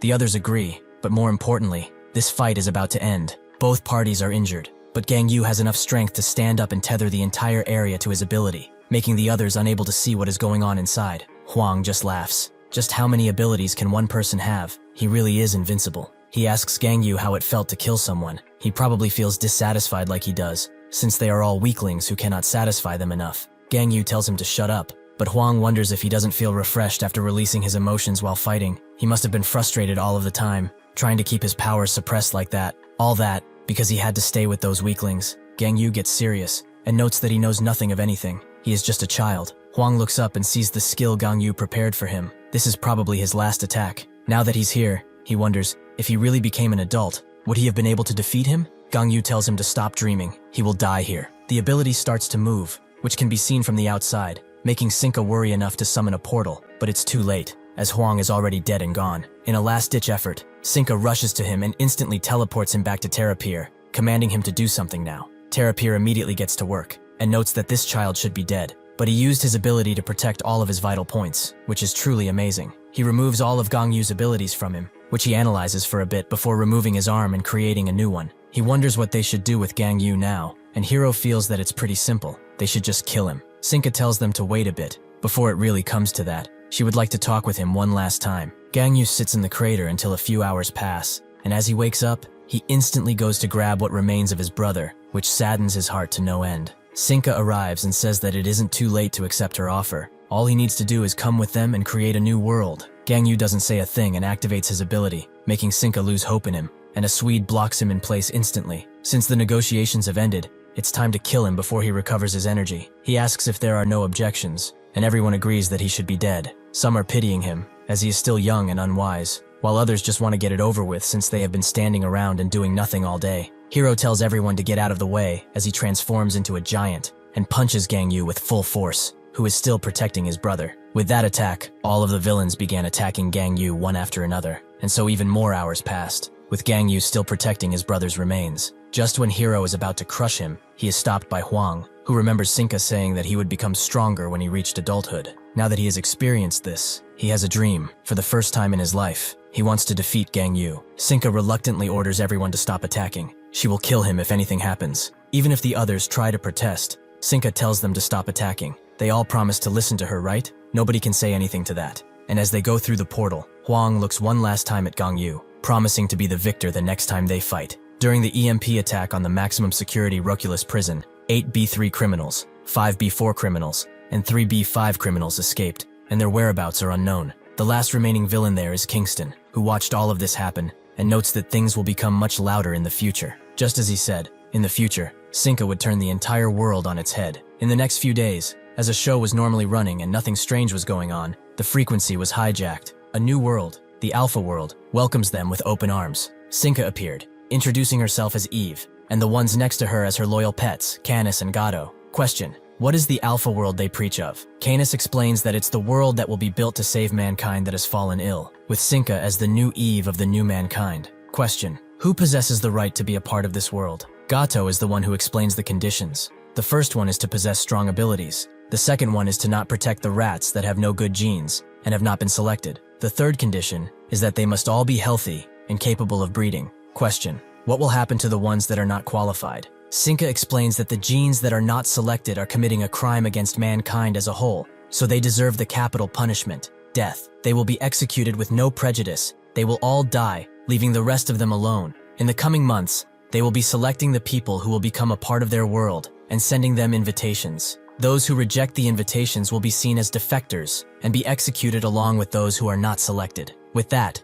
she removed herself from the broadcast and the show continued like usual. Now inside a dark room, some important people are talking about the Ruculus prison incident and the broadcast, which was streamed to the entire world. Beze, the world's president, notes that they should start the World Security Council meeting already. It's getting late as is. They pull up everything they know about Sinka, who isn't even on the list of villains. She just appeared out of nowhere. Some of them feel that she's a real pain. Something like this just had to happen when equality died. One of them asks how they should deal with her, but another says that there's something they must clarify first. Einheit, the Harmony Party leader, asks why the prison warden, Se-yun, gave the right to execute criminals out of her own accord without contacting any higher-ups. How can an individual give another the right to execute as they please? Another notes that he is spouting nonsense with no real reason. She made the best decision she could have in that situation. He would have done the same. This is Yudoriti, former Hero Association chairman and now World Party leader. Einheit notes that no matter how urgent the situation, she still had time to report it. Yudoriti says that this was not the case. Time was the most important thing there. That's why she did what she did, and she did it well. El Gayado, the justice minister, doesn't agree with Einheit either. Even though it is wrong to give someone the authority to execute like that, he understands that the situation was quite unique, and the decision was thought to make. Bauda, the fire commissioner, notes that the people might be suffering a lot because of the prisoner's escape. Crumb, the police commissioner, says that they have been working around the clock to ensure public safety since that broadcast. Guerra, the national defense vice minister, notes that they should consider themselves at war now, or is this just an isolated incident? He told them previously. Yutariti gets mad, as he told them all previously that they had to be killed, except they postponed them for no good reason. If he were still the Hero Association chairman, they would have all died before any execution was needed. He can't believe that they would just coop up the most dangerous criminals on the planet in a small iron prison. Ever since Ryosa became the chairman, everything's gone to shit. Bauda notes that he has not changed a bit, and Einheit says that what he did in his chairman term was not correct, as the heroes of that time all abused their powers, and were crazy too. Yutariti asks why that's a problem. It's way better to tie them down as heroes than let them become villains. After Ryosa became chairman, the ones who could have become heroes went right back to villainy, and continued to cause havoc. Bauda notes that the times have changed, but Yutariti says it how it is. They are just a bunch of senile motherfuckers who are so obsessed with an idealistic world that they fail to see the reality in front of their eyes, or perhaps they are just ignoring it. Beze looks sadly at the chair in front of him and wonders what Ryosa would have said if she were here. This makes everyone shut up, and so the meeting ends. As Yutariti gets in his car, his assistant asks if the meeting went well. He notes that not everyone is trying to justify the villains staying alive when they could have just killed them already. This is all the fault of Ryosa, that idealistic scamp. The assistant asks what they will do from now on, and Yutariti explains that after Ryosa became chairman, the members of WSC, most of them at least, came in favor of correction. Those still in favor of punishment are the World Party and Police Commissioner, while the Justice Minister remains neutral. It's 4 against 2 here, which is why they are ignored. Even the current president is moving towards Ryosa's side. Now that the Hero Association chairman position is vacant, however, they must put someone good there. If it's 3 versus 3, their opinions will no longer be ignored, which is why they are now going to meet Gang Yu, former equality hero. He is also sure that other people have started moving too. The assistant asks if that guy wasn't close to Ryosa, which he was, but since the situation has changed so much, they should go and meet him and see what they can do. Whenever Gang Yu asked his teammates why it's wrong to kill villains, they either said that he's just too young to understand, some didn't even want to think about it, and some were still tied to their families and could not incur that punishment. One of them even started to spew a bunch of rhetorical shit that nobody cared for, and Ryosa told him that it's not their job. Their job is to save everyone. She said that everything would be fine if they did that, but the bastards all died without giving him a straight answer. Even recently, his brother's girlfriend was against complete execution, as it's their job to rehabilitate the prisoners so that they can get back to being normal. As Gong Yu tries to remember what he said to her, he sees Huang standing over him with his brother. He must be quite frustrated since everyone is saying a bunch of frustrating crap that will not give him the answer he wants. He suddenly wakes up in a cold sweat, where Mago's assistant is waiting for him. Is he fine? She apologizes for not being able to help, even though she knew something was going on at the prison. The warden hid the fact that a riot had occurred, so she couldn't find out. Gang Yu says that it's fine. She couldn't have been able to help even if she was there. The assistant asks if he's really okay. She hears that he was tasked with the execution of the criminals while inside. Gang Yu says that he's not actually okay. Not okay at all, in fact. He should have killed all of those fuckers and ripped their necks in two, but he couldn't do it. He asks Lepus if she came to spew rhetorics at him like the others, about how he's not supposed to kill. If that is the case, she should leave, as he's no longer a hero. He's a prison inspector. Lepus explains that they need to form a new hero association and choose new heroes. Right now she is the chairman, but with the incoming changes, they need a hero to lead them. They were thinking of choosing him, as he's a former hero of equality. Gang Yu thought he told her before that he's not a hero anymore. The heroes should go and take care of that. As soon as he recovers, he intends to go and finish what he started. Suddenly, Utariti comes into the room and notes that what he said is correct. He is the new prison inspector. He must have gone through a lot to execute the criminals by himself. That being said, he will not have to do that anymore. He will soon become the Hero Association chairman,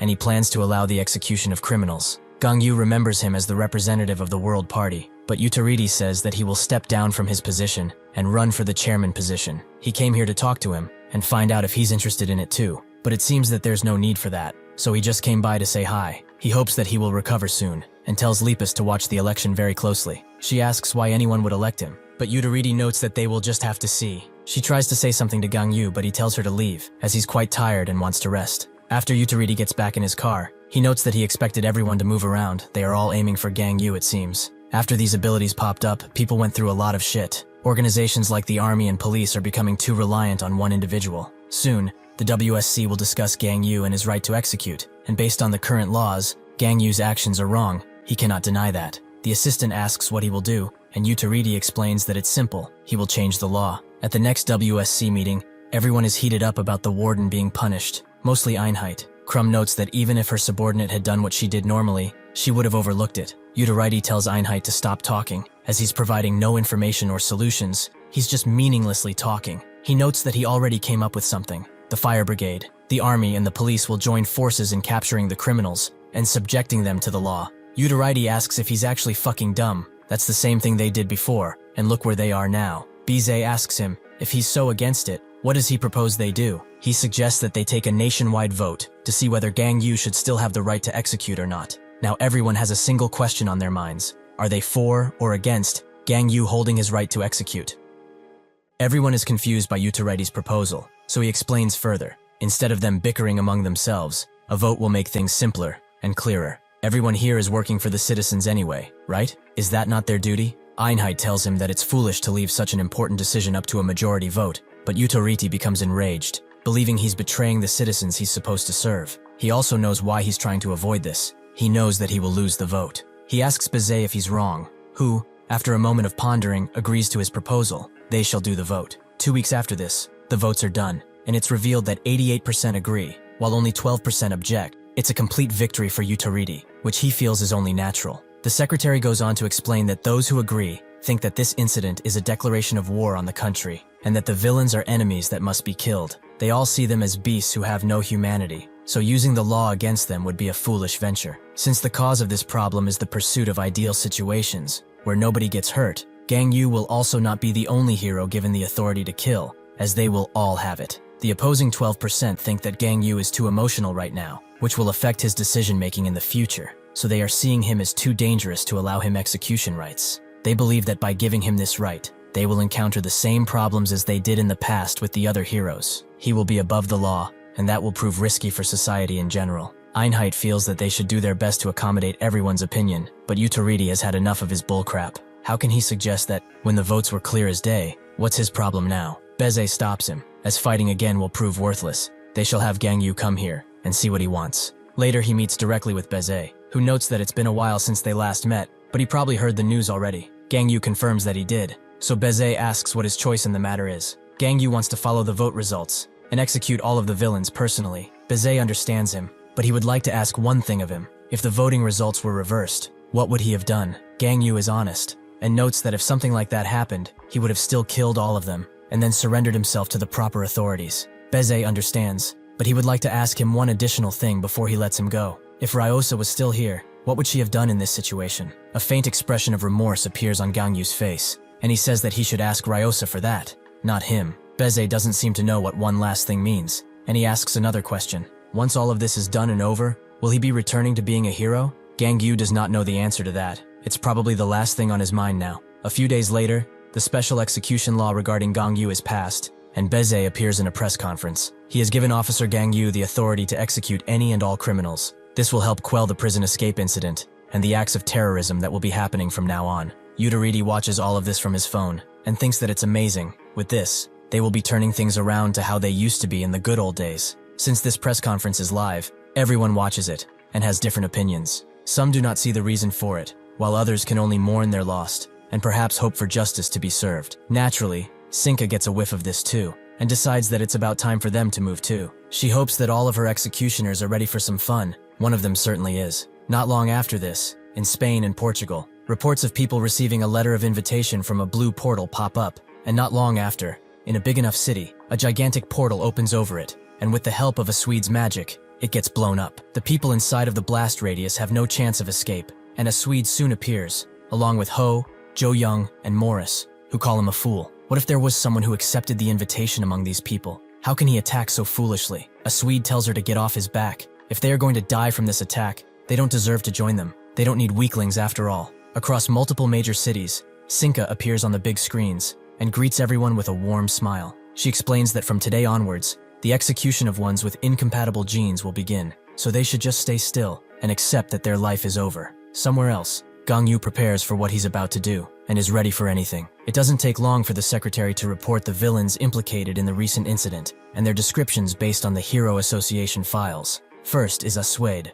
summoning type, and a villain that Mago had previously captured, who is able to engrave the stolen summon abilities of his opponents as tattoos on his body and use them later. He has the ability to also copy summoning abilities, but he often likes to just use destructive attacks to reach his goals. Next up is Ho, a physical type, who was previously captured by Yuji. She is able to turn her body into that of a fox demon, and with that, she can rip through countless people. She also seems to want someone to tame her, but reports on this are not confirmed. Next is Jo Young, a special type, who was previously captured by the Hero Hub. His ability is simpler than the others. He is able to summon demons, who look like those out of ancient murals. Even if not physically strong, he is still a major threat. The last one is Morris, a special type, who was previously captured by the hero Tommoi. She is like most special ability users. They have conflicting reports on her ability, or abilities, as she seems to be able to even strangle people out of thin air. Her ability is complicated, to say the least. The Hero Association has also rapidly mobilized heroes near Portugal in order to help with this incident,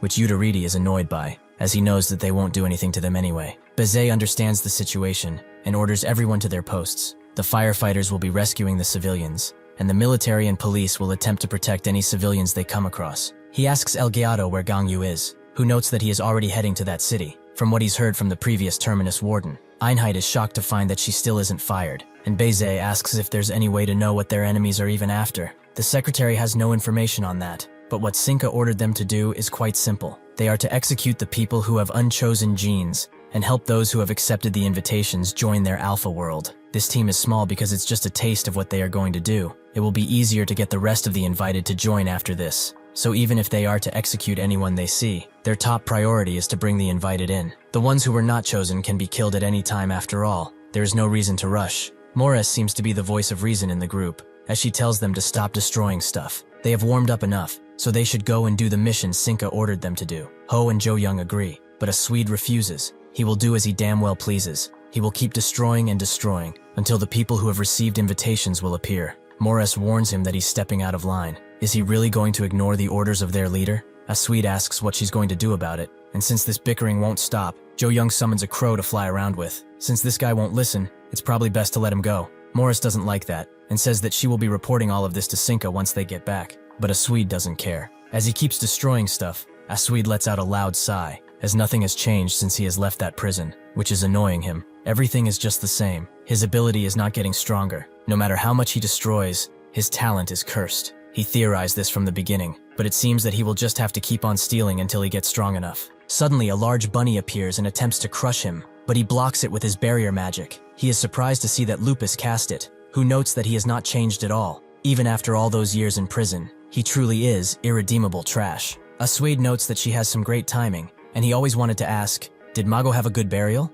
At Lisbon, the Ability Academy, a bunch of students see the commotion going on in the city, with one of them noting that he's rightfully scared. Their teacher, Prof, says that everything will be fine. He will protect them no matter what, but to be safe, they will go to the shelter in an orderly fashion. Suddenly, someone appears in front of him and claps. That's someone being Morris, who congratulates him for being such an amazing teacher. All of the students retreat to the teacher out of fear, which Morris finds to be unrefined. Prof knows who she is, which Morris is surprised about, but he shouldn't be scared, as she knows he received an invitation, so he should follow her while she's still being nice. Prof instantly tells her to leave, as he will not hand over any of these children to her. Morris notes that he isn't smart at all, even more so since he interrupted her from speaking. He must really want to be taught some manners right in front of his students, huh? The Ability Academy was founded after Miel and Mael's incident. Ryosa and Mago were the ones who set it up, in order to educate children on their abilities. In this building, the hero teachers would teach the children how to fit into society while being special, and how they can control their abilities. Morris throws her hat in the air and activates the Manner Zone, which engulfs everyone into the hat, including her.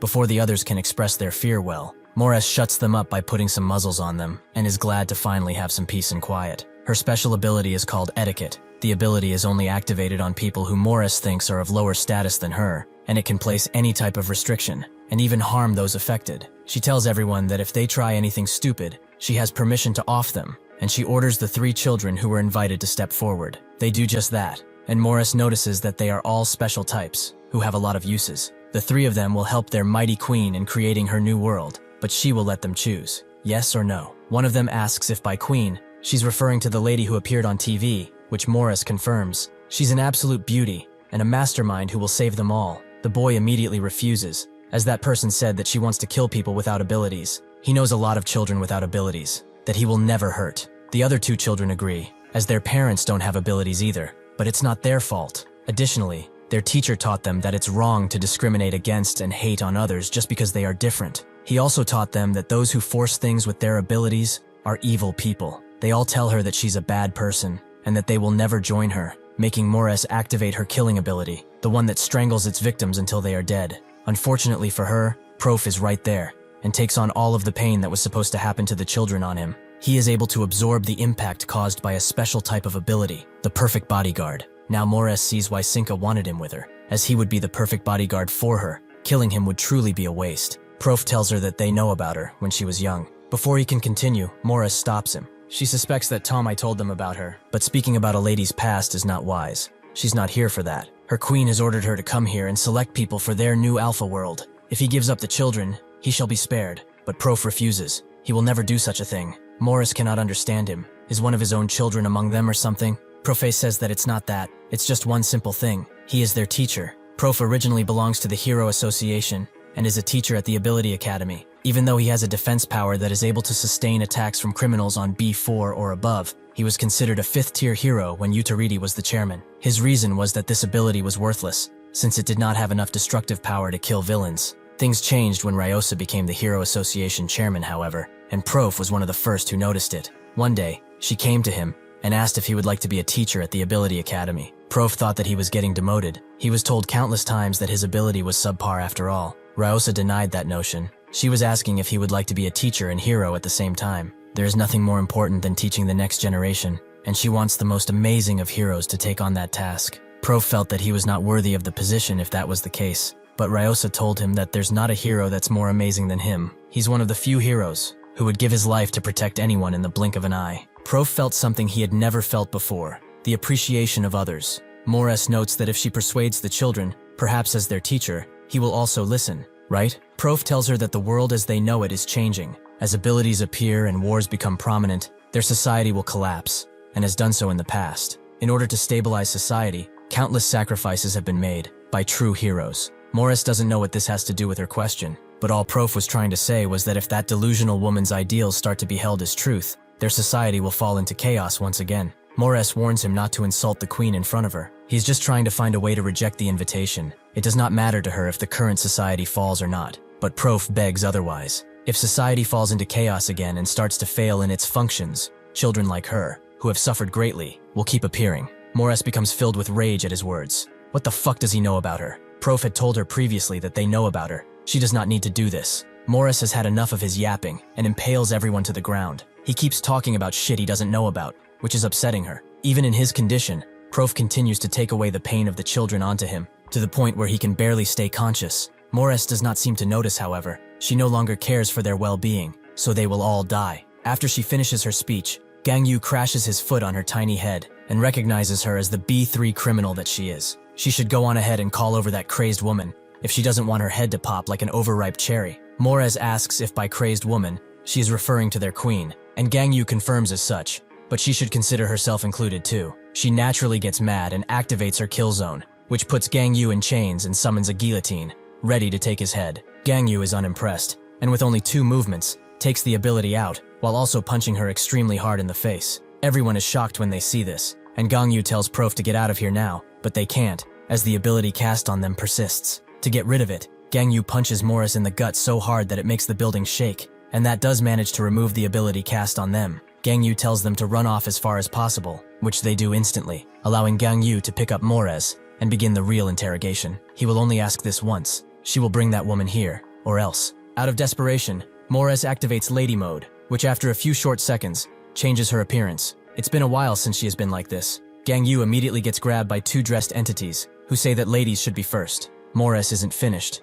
as she activates another lady zone with her umbrella, allowing her absolute control over this domain. She tells Gangyu that he's unfortunate to have come after her first. This is Morris's original appearance, and when Lady Mode is activated, those who recognize her as a lady are possessed by her ability. It's the same ability like her last one, only more powerful, which is why Morris did not expect for it to work against Gangyu, who can rip into dimensions. All she wants now is to buy more time, so she starts talking. She wanted to help everyone complete Sinka's mission and return, so she steeled her heart the best she could and bought time. Gangyu notes that she does not want to listen to him. She is a true fool. Morris says that he does not understand. If she were the one chosen by the queen, she would cry of happiness and accept immediately. Gangyu activates his ability, but Morris tells him to stop, as she will tell him she knows where the queen is. Gangyu refuses, as he doesn't need that information from her. He will bring her mangled corpse to a psychometric ability user and see it that way. Morris did not think of that, meaning that her dying here is worthless. She asks what he will do if he finds her. He will have to fight everyone there. Does he truly think that he has a chance?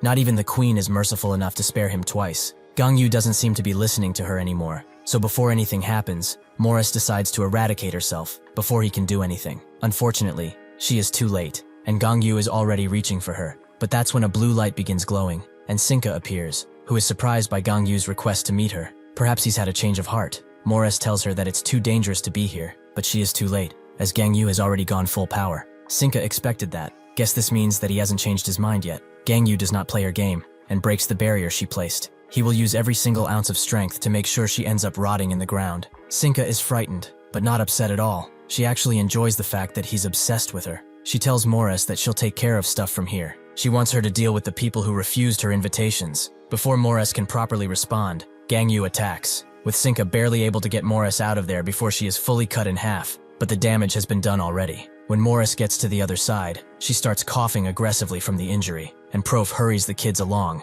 That's when one of the kids recognizes Morris. She's the one from the textbook. Sinka is shocked to see that Gangyu is actually going overkill from the beginning, while telling her that this place will be her burial site. Sinka gathers that he must be in mode 0 in order to use such an ability. He truly is pushing himself way too far. Gangyu decides to hit her, but his attacks are all caught by the portals and directed back into him. Unfortunately for Sinka, his own attacks do nothing to his body, so she calls over Kanis and Gato, who immediately jump out of a portal, only to be shocked by what they are seeing. Gato notes that they shouldn't have come out, making Sinka ask if this situation is too difficult for them. Gato kind of agrees by saying that they should buy time instead of killing him, as he's using his ultimate technique from the beginning. What can they even do against it? Sinka listens well, and decides to just run away if that's the case. But she finds out that she cannot use her ability at all. Gangyu has told her before, and he's no liar. This place will become her grave. This ability is called Dark Heaven Prison. It's a space made through Gangyu's ability, and once someone enters, they cannot leave. In the past, Sinka could extract Huang because she used her ability from the outside, but now she is inside the prison, meaning that her teleportation ability is useless. Gang Yu rushes in with a might punch, which Sinka can barely block with her barrier. Gato and Canis see the danger of the situation and beg for her to release their lashes, but Sinka is not convinced. She promised Huang that she would let him kill Gang Yu after he becomes an adult, but Canis notes that if they don't do this, they will not leave alive. Sinka agrees and hopes that Huang will understand, but before she can give out an order, something happens that makes the both of them look up and start howling like animals. Sinka and Gan Yu also look up and see one man, the only one who is unrivaled in the world. Nobody in the entire world can hope to defeat him. Whether tens, hundreds, or thousands of enemies appear, they are no threat. The moment someone makes him an enemy, they are dead, so nobody does. That is what it means to be unrivaled in the world. What does he think about that? Does he want to be unrivaled too? Gang Yu is surprised by Kingston's presence, who notes that he is indeed strong, but not unrivaled like him, although he could fix that. Sinka asks what this senile old man is doing here. How dare he interrupt her? In that moment, Kingston punches at her, allowing her barely enough time to teleport a short distance away and announce that she was talking. Kingston finds her funny. In his time, women would not interrupt when men were talking. Sinka tries to tell him to get lost, but she notices the blood that's coming out of her nose. The attack actually reached her. Canis and Gato are afraid for her, but Sinka is more mad than anything. How dare a dying old man do this to her? Kingston notes that he is far from dying, as he's still standing proudly, although for someone as dumb as her, that might be hard to realize. Sinka feels insulted and unleashes hundreds of portals on Kingston, hoping that this was enough to kill him, but he is already behind her, noting how powerful her ability is. At her level, even Huang wouldn't be an impossible target, however. Both she and him have one glaring problem. Kingston punches her so hard she breaks her own barrier, and says that they trust their abilities so much that they do not bother to train themselves. To prove this, he will show her what a body that has been culled in fire and ice can do. Suddenly, a few portals appear behind him, and Canis attacks through them. Kingston naturally blocks the attack, but he can see that what he said for Sinka does not apply to her subordinates. They have some nice bodies. The three of them all jump him in the hopes of removing him as fast as possible, while Gang Yu watches. He was taken aback the first time he saw him here, but now that he sees where his loyalties lie, he decides to work with Kingston and end that woman right now, hopefully ending the regime. Eventually, Beze and the others get the news that Kingston has appeared and has made contact with Gang Yu. Bauda notes that he has always been an eccentric fellow, and Guerra agrees. He must have found something new to be interested in. Beze asks if Gang Yu is in danger because of him, but Guerra says that it should be fine. Even though they cannot measure Kingston's strength, they do know that he's not hostile. Bauda confirms this too. Kingston is pretty calm with them, but the person who is acting strangely is the person missing from this table, Utaridi. Morris can't believe what she is hearing. Why would their textbook have information about them? That's extremely dumb. It also upsets her to not end, so they should keep their mouths shut. Prof explains that it's not just her. Every criminal in the prison has been documented. Morris asks what for,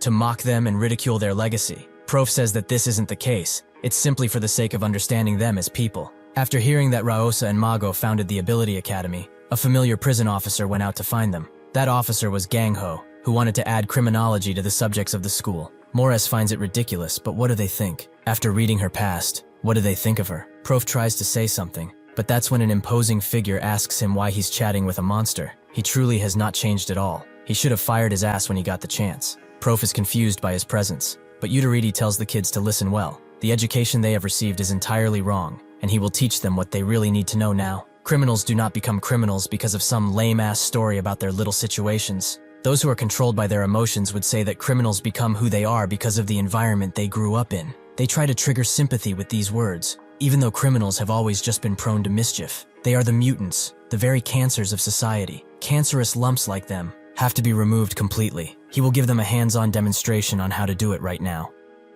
Morris asks how she can be a cancer lump when the world is the one that's wrong, but Utaridi shuts her up. As he's sick and tired of their repulsive excuses, he will say this one more time. But that's it. Even if they were born in another era or society, they would have still been the lowest of the low, like they are now. They were all never meant to be born in the first place. Bunch of freaks that they are. What he is about to do doesn't even come close to what her victims and their families suffered through because of her. But he will do anything in his power to cause her as much pain as he can in a few minutes. He looks at the clock he just put on and notes that 10 minutes should be enough. Utaridi is a physical and special type.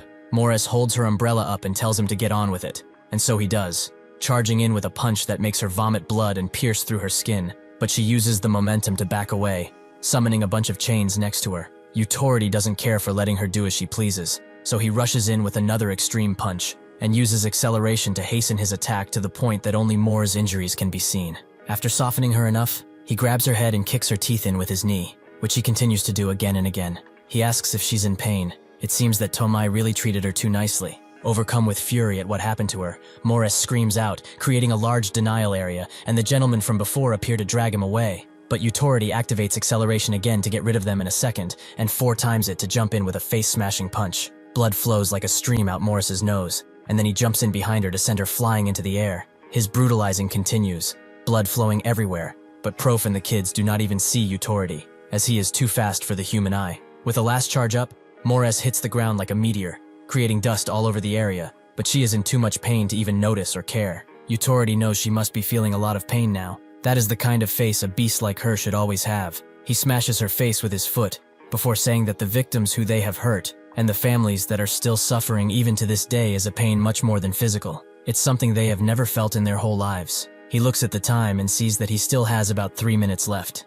Morris asks if what he has is a time acceleration ability, and Utority confirms it. If he uses this ability, he can control the flow of time, or any item or living thing he touches. Obviously, this means that he can make time much slower, so she should feel this pain slowly, and then die, like the cancer that she is. While only a few short moments have passed, Morris felt like she was in a constant state of pain for months on end. Utority finally decides to let her go, which is a pity. If only he had more time, he would have made her torture last longer. Morris surprisingly begins to laugh, which Utority questions her about. Has she gone completely crazy from the sheer fear of dying? Morris doesn't lie. She is in fact afraid of death, but that is not why she laughed. She did not think she would be able to complete her mission, especially in this way, but she is glad. Utority asks what she is talking about, so Morris tells him. If she dies, everyone affected by her ability will also get dragged down to hell with her. It's the ultimate sacrifice. Prof is spooked by her words, but Utority looks at him sternly. In the other part of town, Kingston continues to use his expert martial arts to block those who attack him, and answer back with deadly punches of his own. Gato becomes enraged by all this, and charges in with reckless abandon, only to prove fatal as Kingston smashes her into the ground. Canis screams, telling her to release her leash, but Kingston punches him right next to her. They are truly arrogant, to think that they are strong enough to have limits put on them. In their measly power, they have grown far too complacent, but they should not worry. He will make it so that they will never fall into this complacency ever again. In an instant, both of their hands are cut off, forcing screams out of them. Kingston knows that they have someone who can heal them. She's not too bad. Sinka cannot believe what she is seeing. Just who the hell is that old man? She does not have long to think, as Gongyu charges in with a breaking punch that sends her flying and hit the ground like a skipping rock. She attempts to catch her breath, but Gongyu does not allow it, rushing in to attack once again. She attempts to attack him with the portals, but he easily breaks through her defenses and kicks her in the abdomen, leaving her at his mercy. She begins showing her true colors, begging for him to reconsider, but Gongyu has no mercy left for any villain. He punches her again and again in the gut, each strike intensifying in power. Gato and Canis can only watch as their master is being dealt with. Gangyu prepares the final mountain-splitting punch, making Sinka cry out, "She cannot die here. She was not supposed to." Gangyu can only look at her with malice as he tries to strike her, but Kingston stops him. He should stop right here, as he did not do this just with his own strength. The ones that are unrivaled in the world should never get help like this. Utority asks Morris to say what she did again, and so she does. Everyone that was touched by her ability will die. What will he do now? He tells everyone to listen. He expresses his deepest condolences for their souls. With that, he kills Morris by striking her in the heart, his expression cold as always. If he got her treated, then perhaps she would have released her ability. But if they lost her while trying day, millions of other people would lose their lives. Compared to that catastrophe, it's only right he only sacrifices a few people. In order to treat cancer, it is inevitable that some good cells receive damage. Sacrifices are needed for the greater good. To honor their sacrifice, he will make sure that they all receive proper burials. Morris's body begins to emulate an ominous energy, which Utority can feel, making him glad that he can only use it when she dies. This would have been dangerous if she was alive. Well, he wishes them luck, but Prof probably does not need it, since he has high endurance, so he might survive. Out of her body, a deadly visage of Morris appears, telling them that it's about time they go and die together. Everyone is suddenly chained up, making the children rightfully scared, but Prof tells them to not worry about a thing, as he will protect them. Morris asks what he's talking about, but Prof notes that she heard him. The children shall be safe. The only one that is coming with her to hell is him. Gongyu punches Kingston, who is amazed by his punch. With this strength, he will surely be able to walk the path of an unrivaled. This was just a feint, as his real power is now going towards Sinka, whom Kingston protects. He really shouldn't ignore an old man like him. He only wanted to talk. Gang Yu cannot stand that he's being denied his purpose, so he charges another punch, but the air suddenly bursts apart in front of everyone. Kingston understands how he feels, but in order to resolve this situation completely, he must not get emotional. Gang Yu knows that he will die if this punch hits him, so he dodges, creating a sizable hole through his power, the roof, and even the skies. Sinka is in shock, but Kingston tells her to run away if she wants to. Now is the only time to do it after all. She feels embarrassed, but reluctantly retreats with both her loyal companions. Only Kingston and Gang Yu stand, with Kingston noting that they should have a good conversation, just the both of them. Gang Yu rushes in with rage, which Kingston can get behind. Talking with their bodies is really not a bad idea. Prof explains that it's as Utority said, he is only good at defense. At first, he did not like his ability. He felt like he would have been better off without it. But then, someone made him realize that this ability is absolutely needed for society. He will unleash as much of his ability as he can, and take on all of the damage on behalf of the children. Morris asks why she's going that far for them, but Prof told them already. He is their teacher. Morris does not understand what does that have to do with him dying alone. Prof knows that most likely, they will not be able to understand her, because of the different worlds they lived in. She was raised by awful adults and grew up as a machine, with the only purpose being to kill. Morris tells him to shut up. Prof knows that she had no choice in life, and was controlled worse than a puppet. Morris demands him to shut up. Prof knows that she was sent astray from the start. She walked the wrong path for the sake of a future that was never hers. Morris screams at him to shut up, but Prof will not. As they both got to the afterlife, he will correct all the wrong things she has learned. The job of a teacher is to devote their life to the future of these children. Since he was selected to become a teacher at the Ability Academy, he was prepared to sacrifice his very soul for these children. One of them asks him to not do it, but Prof tells them that everything will be all right. He hopes that they will all become great adults, because they are all the future of mankind. Morris becomes enraged, as she remembers something from her past. One day, a teacher by the name of Taelum presented herself. She will be the one guiding them because they are all their future. In the orphanage, Taelum would choose children with abilities and admit them into a school that she specifically built for this purpose. She told them that she would become the queen of the world, and all of them would be taking classes in order to become her loyal soldiers. She hoped that they would pay close attention to the classes, as they are quite important. Morris and the other children took Taelum's classes for entire years. They were taught ways to easily slaughter people with their abilities, brainwashing classes on etiquette, loyalty tests, and so on.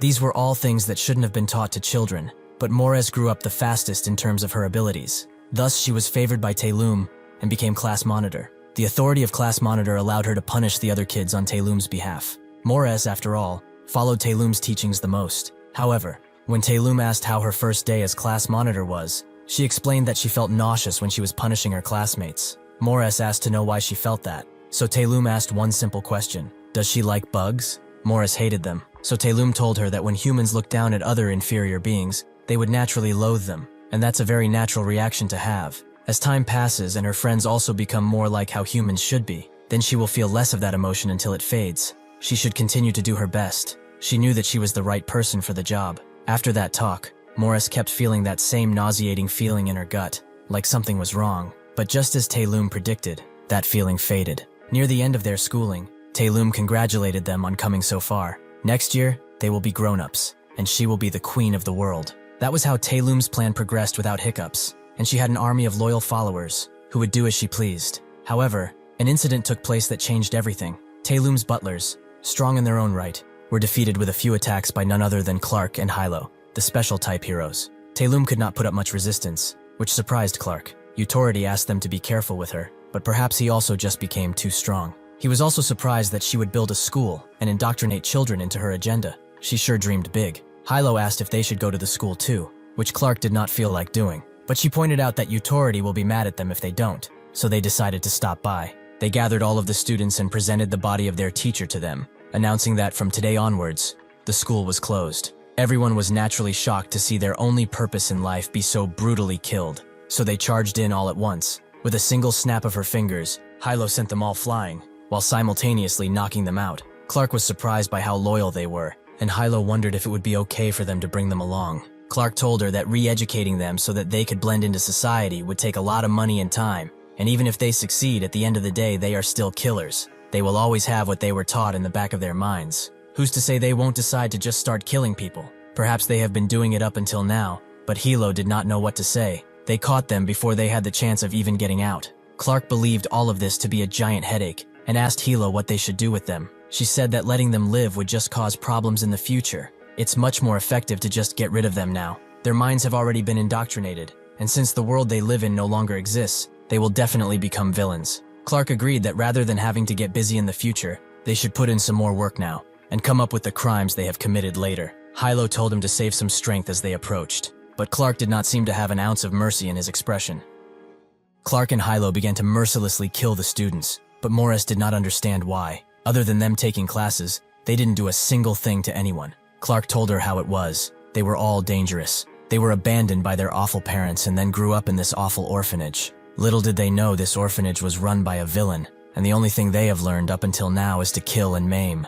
That sounds pretty dangerous, does it not? Their parents would agree, since they abandoned them, that their mere existence was a mistake. He can only hope that she will have good parents in her next life, wherever that may be. As blood sprayed around, Hilo seemed to get a little too excited, and just before Clark moved in for the kill, he was stopped. Hilo had seen enough, so they should begin already. Clark told her to be patient. He must kill the last remnant of this orphanage. Hilo told him to let her live, as the simple thought of a classroom stained with blood, filled with dying children, and to top it off, a single child who survives, makes her extremely excited. Clark can't believe her thirst is that big, and while they were doing that, Morris found an opportunity to run away. That is how she survived, on the mere whims of those two, and so she decided to wander around, without any destination, or home, to return to. After a long time of senseless wandering, someone recognized her as one of Taylum's students, and gave her a place in his army. Together, they would ignite the spark of revolution. This was Caracas, and under him, Morris participated in countless battles, killing countless people. After Caracas' death, she was captured by Tommoi and sent to Ruculus. That was how she learned throughout her lifetime. She thought that this is how she was supposed to really act, and that is how everyone had to live. However, after all this time living like this, he dares to tell her that she's wrong. How can she ever accept that? When Sinka appeared to her, she assured her, saying that she's not in the wrong. It's the world that's wrong. Once she became queen, she would change the world to its correct state, where she would fit right in. She offered her a place to stay, a place to belong to. So he better answer this next question. Just like Utaridi and the others told her, was her birth truly a mistake? Prof gently tells her that nobody in the world is a mistake. Everything she has experienced is truly horrible. He understands it. However, that does not mean she is acquitted of the numerous crimes she has committed. Those are too many to just ignore. So he will go with her, console her over the abuse she went through when she was young, and also take responsibility for the crimes she has committed, because he is a teacher. Before that, though, he has one final request. Can she isolate them so the children don't see? Morris tells him to shut it and drops the guillotine on Prof, who turns around with a smile and tells everyone to close their eyes. Truly, it has been an honor to teach the next generation, which he will forever cherish. Before the guillotine drops on him, however, something snaps, and Morris begins to disintegrate. She does not need someone like him to follow her because she already knew that she was in the wrong. She just didn't want to admit it in the slightest. What she did to her friends was revolting, but even so, they believed she was in the right, and that she was doing this for them too. She was disgusted by her own reflection, which she only saw in the pools of blood left behind by her friends. When Tommoi captured her and told her to stop living as someone else's puppet, she saw herself once again and was disgusted all the same. Even in that ridiculous prison, she saw her reflection in the meager soup they gave them and felt disgusted. This was way too painful for her. That is why she refused to admit it and told herself that she did not feel those things and that everything she was taught was not wrong. The one who was disgusting was the world, not her. That is what she truly believed all her life.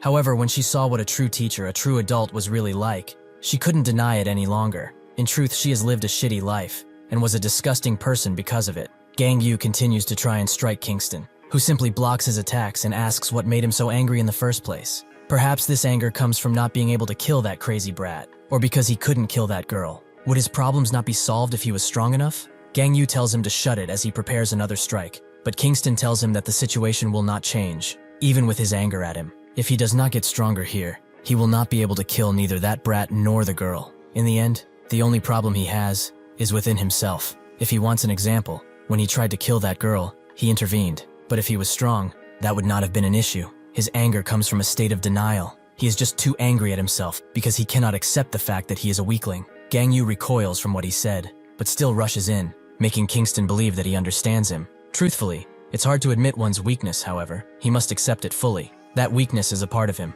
and he can only move forward by accepting it. That is the only way he can reach his goal. He asks, once again as he pummels him, why is he so angry? Gangyu remembers everything that has been done by these shitty humans, the countless people that have suffered because of their greed. This fuels his power, and his rage makes him even faster. But Kingston has something to say. He should really think about it. What was the reason that caused all these things to happen? He punches him in the gut, but this punch destroys all of Gangyu's misconceptions, and he finally realizes all this suffering, all of it was because he was weak and not good enough to save them. Kingston asks how he feels now. Has he calmed down? Gangyu finally admits it and asks what he must do now. Kingston believes that to be a foolish question, as the answer is right in front of him. Gangyu accepts the hand that has been extended to him, forging a new relationship. Ho and Jo Young get ready to leave at the order of Sinka, but Ho doesn't get why they have to do this so early. Jo Young notes that they must do as they are told. Additionally, he doesn't think that this will end anytime soon. In front of them stands Mienji, a special type and a new recruit.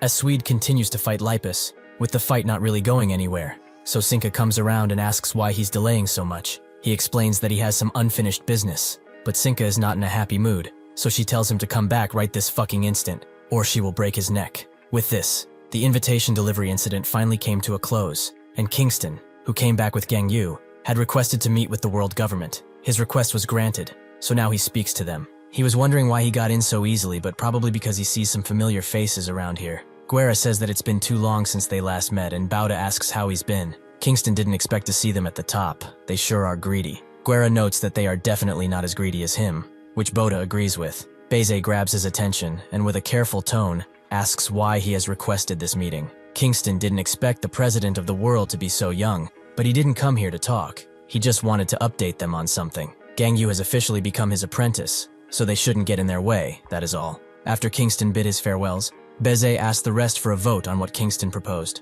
Those who objected were Krum, Boda, Guerra, and Einheit. The only person who agreed was Utariti, and as usual, El Gallado was neutral. Utariti believes that they have reached the peak of their pathetic selves. Why the hell are they objecting to something like this? The most powerful man on Earth just said that he will be helping us, and they dare lose this opportunity? He doesn't understand Krum especially, since she would seem on board. Krum tells him that no matter what, criminals are criminals. She's already plenty displeased that they let him inside of this building. Einheit believes the same about Utariti. Wasn't Kingston someone who was at the top of the execution list? Utariti can't believe it. The situation has changed, and naturally that doesn't fucking matter anymore. Bezade is really stuck on what to do, thinking that he only had bad luck since he got in charge. On the other hand, Sinka was at a loss too, as she thought that the old man would have been weak by now. And if he really is weaker, what was he like in his prime? She thinks on it, but that's when Huang arrives. He came here because she ordered him to. But is this really necessary to defeat Gangyu? Sinka believes that it is. It's something he must go through in order to become a full grown-up.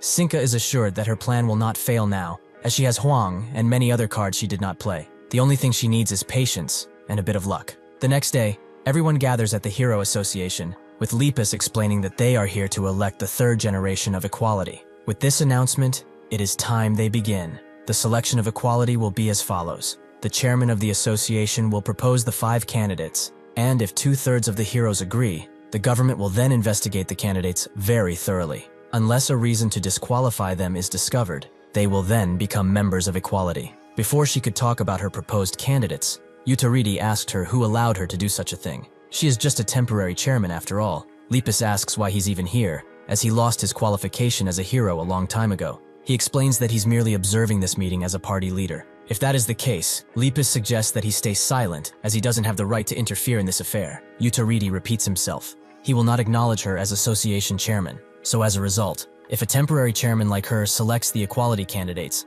the World Party will just deny her decision, regardless of reason. She is a mere temporary chairman. The important decision of selecting equality members should not be done by someone who has temporary in their title, but someone who was officially appointed. Lepus asks if he's gone insane. Does he not know about the situation they are currently in? They need to select members quickly so they can resolve it. Utariti finds it amusing that she's talking about solving the situation, because she did basically nothing in Portugal. She did not kill the villains that she was supposed to, and played around with a Swede. Lepus asks if he only considers killing an efficient job. She did her damnedest to protect the innocents. He should also speak for himself. She has heard that he tried to sacrifice the children that were held hostage. Why does he force others to be like him? He has not changed even a little bit, which is disgusting. Utariti tells her that he's not the one who needs to change, it's her. No, actually it's everyone in this entire fucking hall. Why do they care so much about what happened in Portugal? He simply made the right decision in that situation. Were there no casualties at the end? Or perhaps he received the wrong report? He also thanks Lepus for bringing up sacrifices, because right now, they are sacrificing the entire fucking world for the sake of some hapless criminals. Using the precious taxes of their people, they built a castle for them and fed countless murderers and other manners of criminals. They go on and on about rehabilitating them into society, which is a nice pipe dream, sure, but they should wake up already. No matter what they do, they will never change, because they are all trash that must be killed. Have they not seen what they've been doing after escaping prison? They went to serve under a crazy-ass woman and are preparing for massacre once again. In this situation, she, who was a mere apprentice of Mago, dares to even want to select the new equality members and run the Hero Association? It's pretty obvious that she will begin preaching bullshit, like heroes should not kill, acting all righteous and noble, only to comfort herself. Let's be real here. Nobody wants her to become the Hero Association chairman, so she shouldn't try to act like one. Lepus is mad at his words, but gets it. If she becomes the official chairman, they can proceed with the standard procedures, right? Utority agrees, so Lepus suggests they put it to a vote. Utority agrees to do a public vote, but Lepus says that they are too short on time, so they should have the heroes here vote. The result will be decided by the majority. Utority doesn't know what to say, as all these heroes were selected by Ryosa, so the vote will be too biased. Lepus then suggests they do it like the equality selection method. They will need 2/3 to agree. Utority has nothing to say, and so the voting takes place. Unfortunately for Lepus, she has been rejected, much to her surprise. Utority is quite pleased that she didn't reach her required voters. It seems like they will have to choose a new chairman after all. As Utority has stated, the heroes in this place have been active during Ryosa's chairmanship, so that was precisely why Lepus did not see something like this happening. The reason that this result showed up is quite simple. As soon as the Ruculus incident had occurred, Utority reached out to all the heroes, as if he had been waiting patiently for this to happen, and spoke to them frankly about his own views of the world. Although most heroes were against him, who had been the second association chairman in the past, a lot of them were persuaded, due to the recent situation. Although the most important thing is that even if they did not agree with his thoughts, there were a lot of hero who agreed on appointing a new chairman. The reason for this is because Ryosa had actual accomplishments to her name, and achieved amazing results that could support her decisions and policies. Lepus had none of this, and couldn't even be compared to Ryosa. The heroes thought that Gangyu, a former member of Equality, was the best choice to inherit this position, but because he chose to go and kill criminals, there was a split of opinion between all the heroes. Utority has noted that most of her fellow heroes doubt her abilities as chairman. So what will she do now? Lepus mumbles something about a vote, which makes Utority ask if they will finally do a public vote. Lepus once again says that they have no time for that, so she will select the candidates and do a majority vote. Utority says that she has it all wrong. The Ryosa she so admired and loved said that the one taking the position of chairman has to be determined through public vote. She has ordered that in time of emergency, the government can decide to shorten the election period. She should also be made aware of the fact that anyone can run for the chairman position, even if they are not a member of the association. This was a great policy made by Ryosa, so she should get her little magic staff and tell the government right fucking now. They will be re-electing the association chairman, so they need them to decide on the election period. She ought to do this much as chairman, even if she is a temporary one. With this, Utority steps down as the leader of the World Party and declares his intent to run for the chairman position. The question on everyone's minds now is, who would be a more suitable candidate between these two? Beze thinks of what he has found while in his office, his mind circling the same thoughts. He went to meet with Kingston, who thought that he was fearless, to actually meet him alone. Is it all right for the president to do something like this? Beze had heard from Boda and Guerra that he would not hurt him, making Kingston damn those two geezers. He also heard that he has no abilities, making it more impressive that he climbed to such a high position. Beze wanted to get this over with, so he went straight to the point. What is his goal here? Instead of answering, Kingston asked if he knew about the growth of abilities. Beze said that for summoning types, the more imaginative they are, the stronger they become. Special types and physical types are the most powerful after puberty, where their bodies are in their prime. Kingston told him that he was half right and wrong. For physical and special types, it is true that they will become stronger as they grow up, but for physical types, they can break through their limits through sheer hard work. Is he not curious to see it? A human who has become a top-level special type, and how will he look when he will become a top-level physical type? Beze said that the country would not be able to control them if that were to happen, but that was not of Kingston's concern. If he's that interested, he should ask Gang Yu, as these are not questions for him. All he wants is to see how strong a human can truly get. Beze then remembered when Ryosa came to him, and wanted to use her authority to add another person to equality. This was unexpected, because she was really adamant on procedures, but she said that who she wants to invite is someone worth overlooking these procedures for. Beze knew that he would be strong after hearing her describe him like that, and asked if he could be trusted. Ryosa confirmed as much. He is someone who they can all trust. Because of this, he also decided to trust Gang Yu. Kingston knew that he had his answer, so he bid him farewell. It's not like he could change something even if he didn't trust him. Bazet thinks that with this resolved, he will be able to rest a little. But that's when his secretary barges through his office and says that the Hero Association wants to elect a new chairman. Additionally, Utority has announced that he will run for that position. Bazet is about to resign, as it seems like peace is not his fate at all. He agreed to Kingston's conditions and only let the executives that attend the government meetings know about his plan. It is being treated as top secret, and the Hero Association chairman election will proceed with the guidelines decided by the government, which are as follows. After 3 days of candidate registration, there will be public debates held over 2 weeks. The chairman will also be elected through public vote. However, the elected chairman can only serve a term of 4 years, and once the Ruculus prison incident is resolved, their term will end. Originally, anyone in the world could register as a candidate, but because there would be too many candidates, only people that are supported by the representative heroes of the area can run. During the registration period, Utority and Lipus declared their candidacy. Mute, a special type hero, is the MC for the election and gives the candidates an opportunity to speak to the heroes. Utority goes first and decides to keep it short and sweet. They should take a look at all these faces. Because of their ideals, these bastards were released into the wide world. What do they intend to do with this? Will they spare them again? Imprison them again? Only for them to escape again? He trusts that they are not as foolish as he and everyone else thinks. Lipus goes next and explains that when Utority was chairman, she witnessed firsthand the numerous heroes who would commit murder for no reason. The number of innocents that were killed by heroes were probably more than those killed by villains. She knows the current situation is dire. A crazy woman who insists on improving mankind's genetics is threatening the world. However, Utority is no different. He and people like him determine what lives are important, and then force the minority to sacrifice for the greater good. Everyone is equal on this planet, so they should not forget the obligations that Ryosa emphasized throughout her life. After that, both of their strategies were to divide the support base. Both of them ran about the world to recruit their representative heroes into their own ideologies. The heroes that decided to support Utority are as follows. From North America, Angunasukti, and from India, Ajit Ledio. The heroes that support Lipus who represent Europe are as follows. From Oceania, Pocket. From China, Mianji. From the Middle East, Carfagar. From South America, Hassan, and from Africa, Alterigo. After securing support, they had debates up until the last day of candidate registration, tearing each other down again and again. On the last day of the candidate registration, Mute announced that the candidate registration was over, but just when they were about to start the final debate, they all saw something strange. Someone new has registered for candidacy. That person came in front of them and greeted the heroes. She introduced herself as Medius, and her current occupation is a high schooler. Lipus was confused about the situation, while Utority was more annoyed by it. Utority wonders what kind of situation this even is. Does she think that they are trying to elect a student for the position of a damn president? Besides, only people supported by the area representative heroes can join.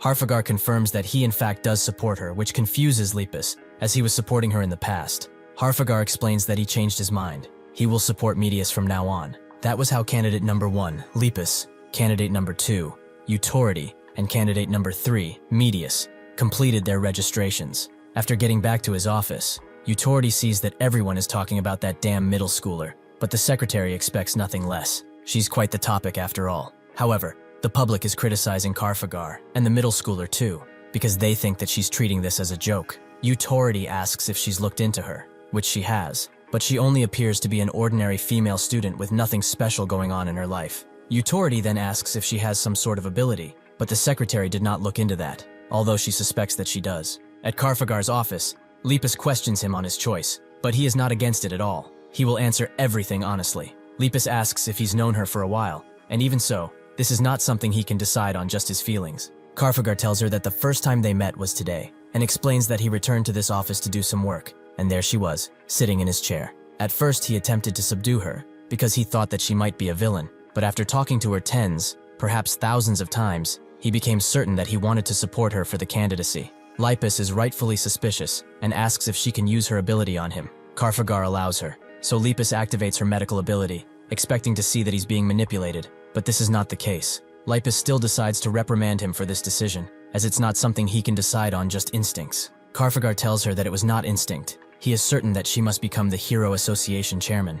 The appearance of an unknown person caused some havoc, but although she's unknown, she does not seem to be a threat. Utority and Lepus had tons of questions, but they judged that this would not affect the elections much, and so they focused on their own goals. The day of the debate approached swiftly, and Muta, who was the host once again, began explaining the rules. First, each candidate is given 10 minutes to speak. Their respective turns to speak is decided based on their candidate number. Each candidate can present their pledges during those 10 minutes, or ask questions to other candidates. The time used to answer these questions will be deducted from the time of the candidate that posed the question, so they can choose whether or not they want the full answer. Besides that, when other candidates are speaking, another candidate can raise objections twice and have 1 minute to object. After the candidates introduce themselves, they will then begin the debate. Lepus introduces herself first, Mago's apprentice and former Equality member. Next is Utority, former Hero Association chairman. Last is Medius, who only introduces herself as Medius. Lepus goes first and she begins in earnest. They have suffered through many wars before,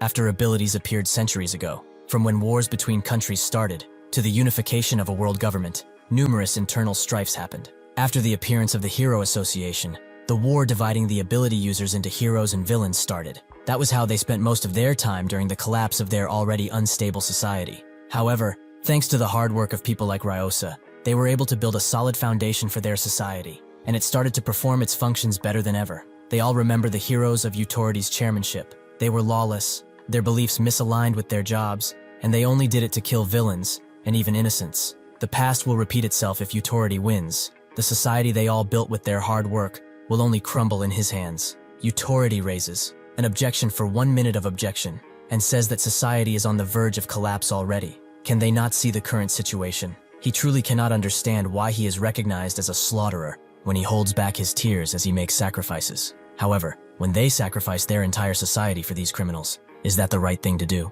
It is impossible to do greater good without sacrifices, and if these sacrifices must be made, he will not waste any time and unroot any and all crime. If they had begun doing this from the start, the incident they all know about wouldn't have happened. Lepus tells him to stop and take his hand off the clock immediately, as his 1 minute felt more like 5. Utority smiles and asks what she's talking about, but Lepus is having none of it and wants to engage in battle. Mute stops her by muting her and explains that she may speak only when her opponent's time is up, while also warning Utority to refrain from using his ability. The image these two represent in this election is important, because this is the time for them to show the world who they are. Both Lepus and Utority are raising their voices as they criticize each other, so they can leave a stronger impression. That was how both of them launched attack after attack against one another during their talk, instead of telling the world what they will even pledge to do. However, when it comes to strong impressions, one of them is better. Utority is quite puzzled. She's a woman who hasn't the guts to kill an evil person. So how does she intend to resolve the incident?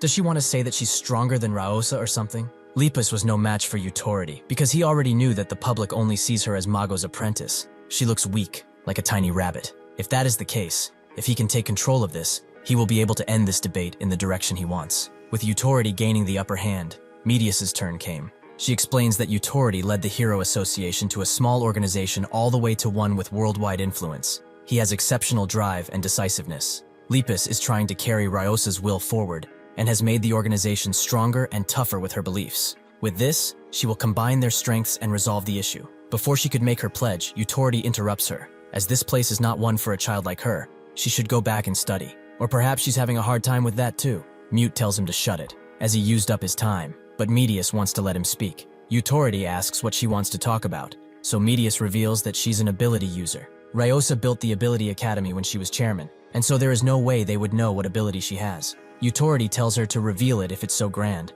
but Medius is not obliged to tell him. Utority believes that she is. As someone who wants to lead an association, she must possess some skill. Medius understands. If that is the case, they should fight as soon as possible. He only needs to decide the location. Everyone who is watching the debate is rightfully shocked by this, but Medius goes further, requesting an ability MMA-style battle. Utority began to think about it. This is an unexpected challenge for him, as despite how strong of an image he has crafted, he still began to think hard after this invitation. The scheme Utority has been using to build the image of others with his words is what is hindering him now. If he agrees, since he did treat her like a kid, he could become someone who fights kids. However, if someone who has tons of political influence fights in a rink, then they will be reduced to being the same level as his opponent, which is a loss. If he wins, the victory will be meaningless. And if he loses, that will be the end of his political career. If he rejects the requests, he will become someone who is scared of fighting kids, and a coward. That's what the people will immediately think of him as. Utority decided to use his ability to accelerate his mind and think of numerous plans.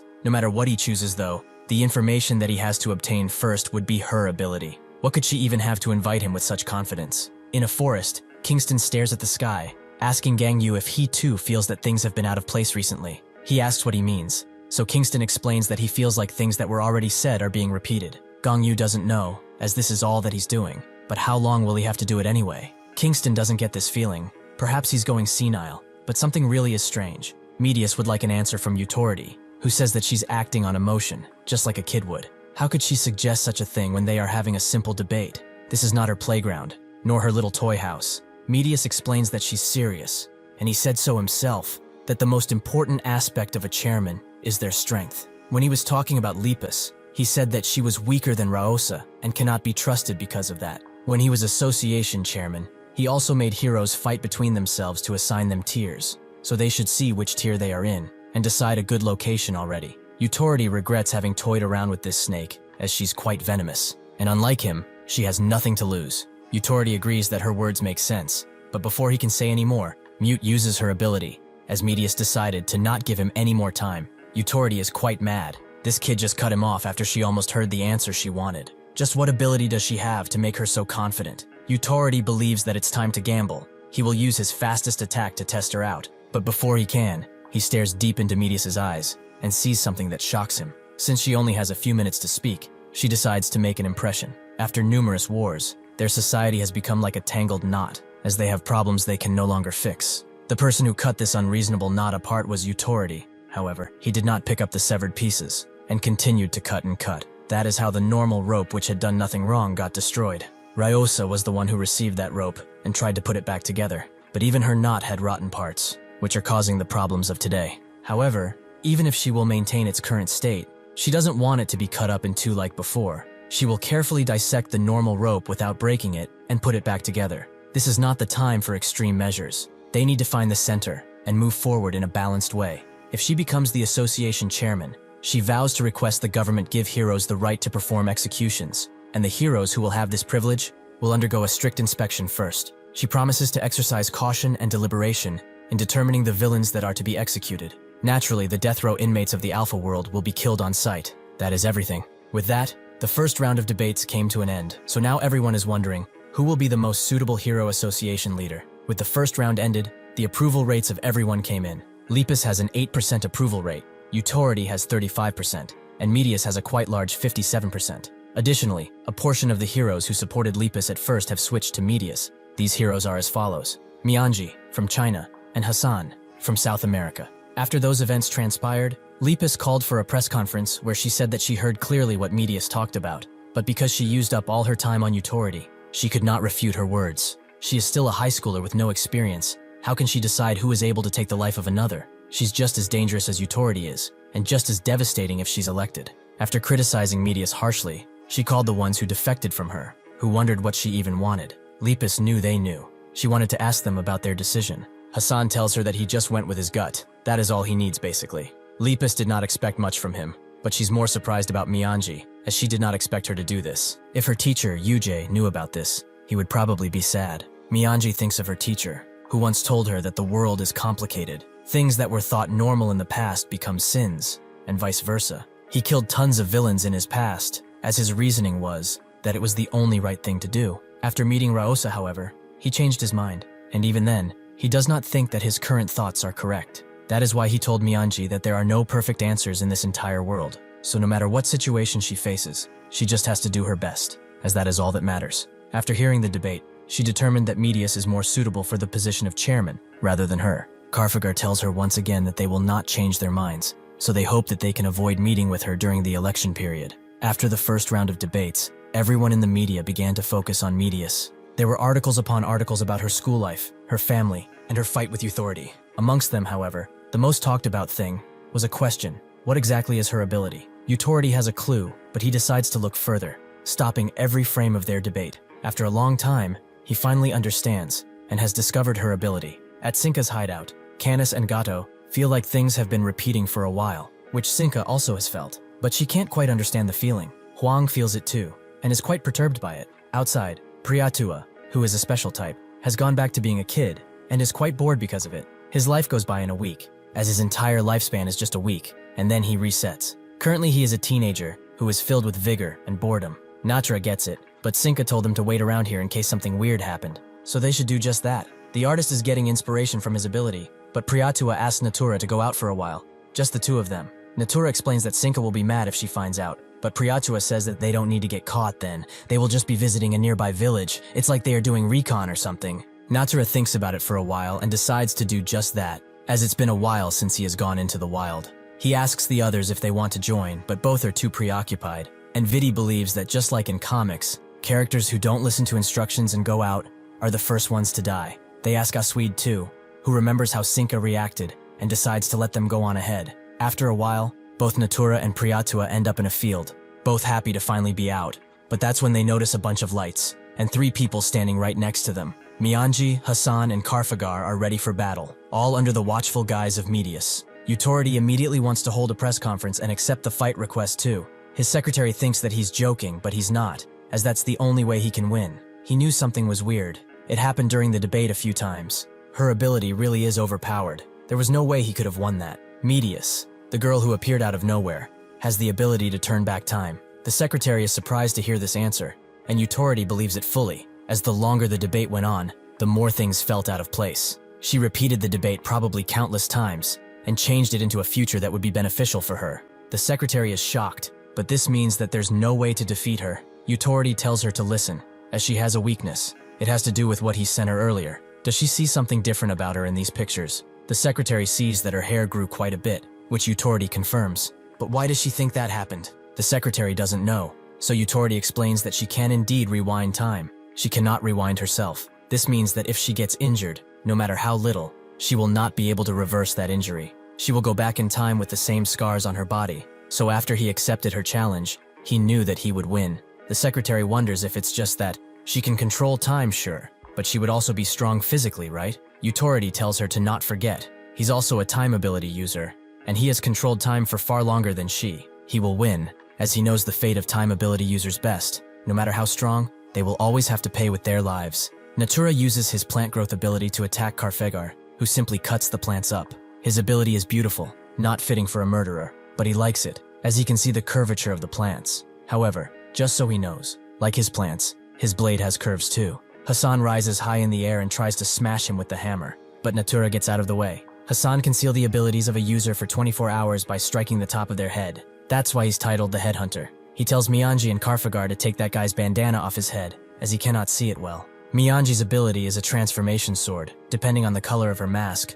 her ability manifests differently. She uses a blue mask to freeze Natura's feet, who is rightfully scared, and asks Priyatua how long they have until he's an adult. He explains that he will be in his prime soon. They only need a few seconds. Natura keeps the enemies away, and as the moon becomes larger, so does Priyatua, until his whole body is jacked. His current age is 23 years old, his physical prime age. With time on their side, he thinks that this will be an easy win, but these words make Medius burst out in laughter. It really is funny to see them be so wrong, as time truly is not on their side. She rewinds time, and with her guidance, the heroes begin their attacks in earnest. Mianji puts them under pressure immediately, allowing Karfagar and Hassan to move in, who manages to smash Natura and Priyatua. Medius knows as long as she is alive, time will always be on her side. As Utority relaxes in his office, his secretary comes in, making him think that the reporters are here, but that's not it. She just wanted to show him something that has just been uploaded. A rather ordinary television broadcast was suddenly interrupted by a news flash, where Medius explained that she has captured 2 of the B3 criminals,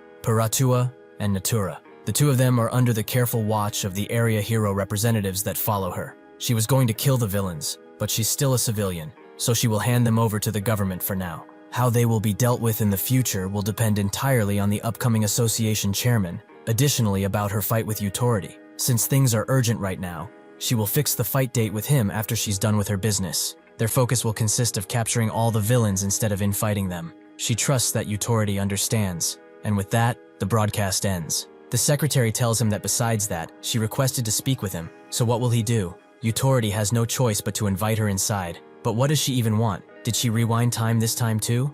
Medius isn't that surprised that he found out, but Utority tells her that it wasn't hard, since he's also a time ability user. She reveals that she cannot rewind time for herself, and Utority believes that there must be a limit to how much time she can rewind too. Perhaps it's a week, or even 10 days, because if she could rewind time forever, then she would have been able to go back to the terminus and stop it. Medius says that he's correct. In order to deal with the chaos that is their society, the world government hid what happened even after Sinka's broadcast, and she wasn't able to get the exact info at the time. As he guessed, she can turn back time by a week, meaning that she will be able to get information a week before anyone else does. Utority realizes that a week from now is almost election result day, so why is she telling him all this? Does she need to do it in order to win? Medius explains that as she exchanged countless debates with him, she realized that trying to test him out and avoiding his answers was rather futile. They are both time ability users, and she always wanted to tell someone like her about her abilities. Utority is annoyed. It seems like she's trying to build a bond or something, but he has no intention of building anything of the sort. Medius understands, but if that is so, they will see each other at the debate. Before she leaves, Utority inquires about her symbol. Why is it a capybara? He thought she was a physical type of user because of that at first. Medius's reasoning is quite simple. They are just cute. Her accomplishments brought over an area hero representative from Utority, Ajit Letio, and one from Lepus, Alter Ego. The second debate was cancelled with the agreement of all three candidates, and Sinka, compared to her feelings of anger when she found out about what happened, was more displeased about Medius's entire existence. On the other hand, despite the world moving, those who are quietly advancing their own goals, and those who want to create a better world in their vision, have begun to move busily. Time passed and the third debate round approached swiftly. Mute is once again the host, and with this being the last round, candidates have 60 minutes to talk. The speaker sequence will be in reverse order of their numbers, and the maximum time they can talk is 10 minutes. They may raise objections thrice this time, and when all the time is used up, the debate will end. She welcomes in the candidates, Lepus, who seems determined, Utority, who seems rather bored, and finally, the person who shocks the whole world with her appearance, Medius, who has grown significantly. Before they begin, Mute confirms that she actually is Medius, who says that she is, and only wants to start faster. With that, Mute starts the debate, and the first thing Medius does is reveal her ability of rewinding time. As they can tell, she cannot rewind herself too. So before the third debate started, she rewound time again and again to gather information. Now she has all the info she needs on their enemies and their location. If she becomes chairman, she will use that info to launch a full-on attack on the Alpha World base. In order for them to live a safe future, she will offer all of her time so that she can complete her mission successfully. That is what she has to say. Once Utority's turn begins, he immediately withdraws his candidacy and announces support for Medius. Before this debate, he called her over, and knowing that she already knows the future, did not go much into detail. Thanks to her, he felt like he drank the same cup of coffee thousands of times. Just how much has she rewound time? Medius said that he will find out during the debate, but Utority has already thought about it, and he has come to the conclusion that she's the best person to resolve this situation. He told her his plan to withdraw his candidacy and provide support, which will certainly ensure she wins since Lepus barely has any ratings. Medius knew he had something he wanted, which Utority confirmed. She already knows this, but the term of this association chairman will end as soon as the situation is resolved. So once her term is over, he wants her to not participate in the next election. Medius agreed, which surprised Utority, as he did not expect it to be so easy. Medius had no real reason to reject. So with that, Utority left her with one piece of advice, from one-time user to another. She should not make the mistake of thinking that time is on her side because she can control it more. She will find out that time is fair, to a point that even she doesn't realize. Lepus immediately jumps on Utority, asking why he is even participating if he wanted to withdraw. Utority says that he can do what he likes, and it's still his time to talk. Lepus asks why it would matter since he withdrew his candidacy,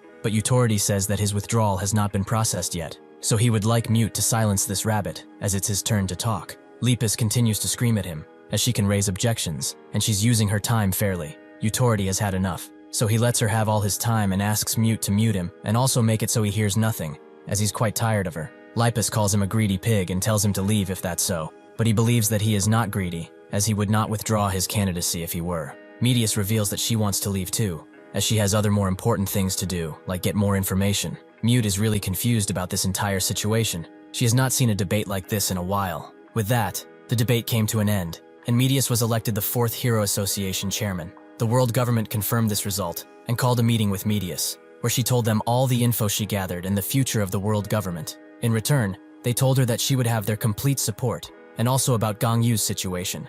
After the exchange of the information, Yahello stopped her and wondered if she was sick of hearing the same things over and over again. He probably felt like this countless times. While this is his first time saying this, she probably already heard this, but he will warn her, staying neutral is hard to do in their world. After her talk with the world government, Medius looked for heroes, and asked them to cooperate with her on the policies she enforces. Most heroes followed her without a hitch, but Lepus was the hardest to win over. Medius gets a headache just by looking at her, as she has had this conversation too many times. Lepus says that this is their first time speaking after a while, which Medius notes she also said, but there's no way someone as strong as her did not feel that something was out of place. She will not try to convince her. She will respect her opinion, but she needs her. So she hopes that he can follow her beliefs and join the mission. Lepus was already going to do that without her even asking, so it was settled. Later at the Hero Association, Utority congratulates her for the title, but seeing her expression, she probably failed to convince that stupid rabbit. Medius says that she's a woman, or principal at least, but Utority only cared about ending this quickly. If she needs advice on how to hold a speech, she can ask him anytime. Thus came Medius's first speech as chairman, where she explains that she has gathered them to decide the third generation of Equality members before their mission. Her choices are as follows. Harfagar is first, then Mianji, Alter Ego, and finally Lepus. Their leader will be none other than Utority, who does not seem to be a part of this plan and is quite puzzled. The heroes naturally became restless at Medius's selection of Equality members, as that's not at all what they expected. They certainly didn't expect her to make Utority the leader, but she also invites him for some talk after this speech is over. Just as they promised, they go to the back room. Utority immediately says that he was wondering what she was hiding. Perhaps this was it. Medius explains that she's not trying to hide it. She would have given him a straight answer had he actually asked. Utority laughs in her face and explains that he has no intention of joining Equality. There's nothing more tiring than working with people he does not particularly like. Medius says that this is why she's making him the leader. If he becomes a member of Equality and does what is needed of him, he will be able to secure a position to win the next election. Utority doesn't feel like it's enough. Even without doing that, he will be the winner of the next election anyhow, as that rabbit has no leadership skills. Medius asks why he's so sure, as Lepus will be participating in this mission as an Equality member. If she makes a huge contribution, then she will become a real threat to the next election. Unlike this time, Utority doesn't believe she will be able to achieve anything, but Medius also throws in the fact that someone perhaps even more unpredictable than her might be joining the next election. If he decides to help her with this mission, she will use her ability to help him win the next election. Utority is surprised by this rather generous offer, but Medius isn't done, as she tells him that if he helps, she will gain more authority as association chairman, and that will benefit him in the next election when he's trying to get this position. Utority looks at her and decides that since in the future, he will be a part of Equality anyway, given she has not turned back time, he will help, but she should keep her promise of helping him in the next election. Medius is glad that he came around, but the more they talk, the more fascinated she becomes. Utority asks why, so she tells him that in most conversations she had with the heroes, they would ask her if they would survive this mission, but he has not asked it a single time. Utority does not see death in his future, only the position of association chairman. She should prepare the plans quickly so that they put this mission to an end soon enough, because the next chairman shall be him. Through yet another speech, Medius explained her reasons on why she chose the Equality members and asked the heroes to agree. That was how the third generation of Equality members came to be selected. Medius called this mission Obliteration, and in order to fight against the Hero Association, which has moved rapidly, Sinka delivered even more invitations throughout the world. Unfortunately for her, Medius already knew who accepted her invitations, so she dispatched heroes to them before they even got the invitation, and subdued many of them. This led to a very low number of people joining her, which seemed to annoy her. A bunch of people came up to her, all wondering why they are categorized as the third floor rank.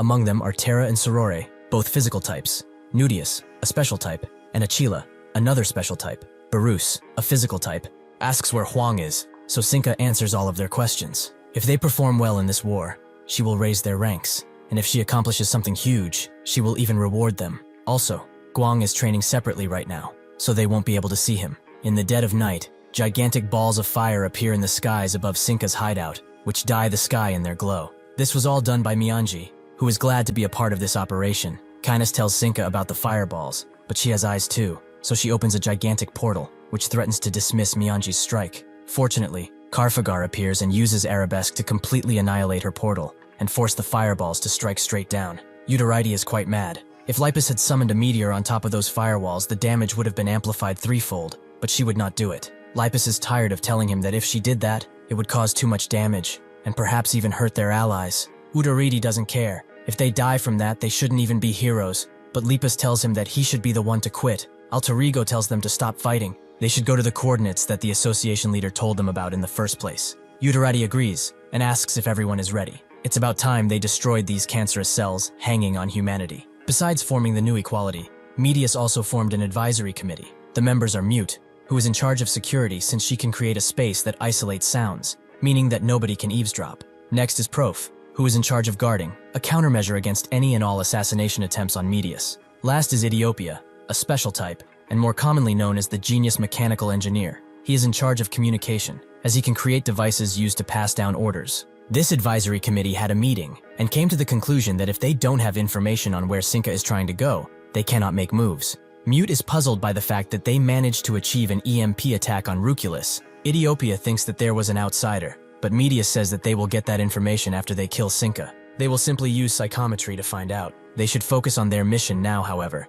as it takes precedence. Medius had used 2 years of her life to prepare for this mission. She had used that time to think alone, eat, and sleep, among other things. The motive behind this amount of planning was to try and prevent the death of all heroes, so the moment things turned dangerous, she turned back time. Medius thinks that her ability is inconvenient. It would have been better if she could rewind her own time while keeping her memories. She kept rewinding time and forged the future she wanted, together with the advisory committee. Utaraiti knows that she rewound time a lot of times. She is dreaming of a perfect future, even though he already told her that time will always be fair. She should keep rewinding as much as possible because the future she wants will never appear. Medius had dispatched heroes who were strong against their respective opponents. She tells the area representative heroes to take care of the level 2 villains who received invitations. As for the level 3 and above, they should not worry, as the equality members will deal with them. Censura is a special type, and her special ability is censorship. She thinks the world needs to have a healthy mindset, so for anything she deems indecent,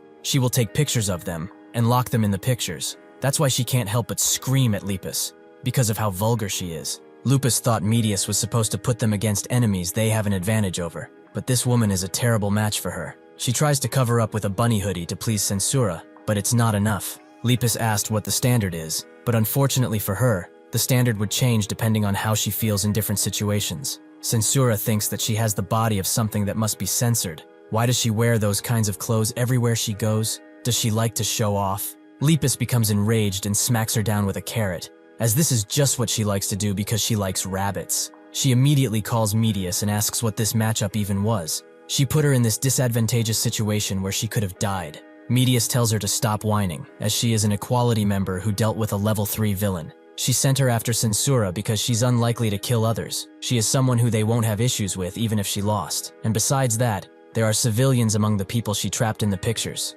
If they kill her, there's a big chance the civilians will die. This is why she paired with this villain. Lepus calls her an obnoxious brat, even though she's an adult now. Karfagar meets with his opponent, Sorori, who actually wanted to meet him. She wouldn't have thought that she would get the two individuals who call themselves the Sword Gods. Today is definitely special, a day good for dying. Although she asked the other Sword God for teachings, she was rejected because it seems she has not obtained the swordsmanship she wants yet. This is why she wants to ask him, what is the blade? She has cut down numerous lives, but she does not get it. Will she know after cutting more? Karfagar admits that he has also cut down numerous opponents to gain realizations. He mercilessly cut down even those who begged to be spared because he wanted to gain realizations. However, he obtained the most important one in a place he never imagined he would. The sword is something she could never achieve. They both draw their blades, but before Sorori could even move, Karfagar has already finished her. The sword is not a tool that one wields for their own, but for the sake of others. Utaraiti eventually gets to his opponent, Patera,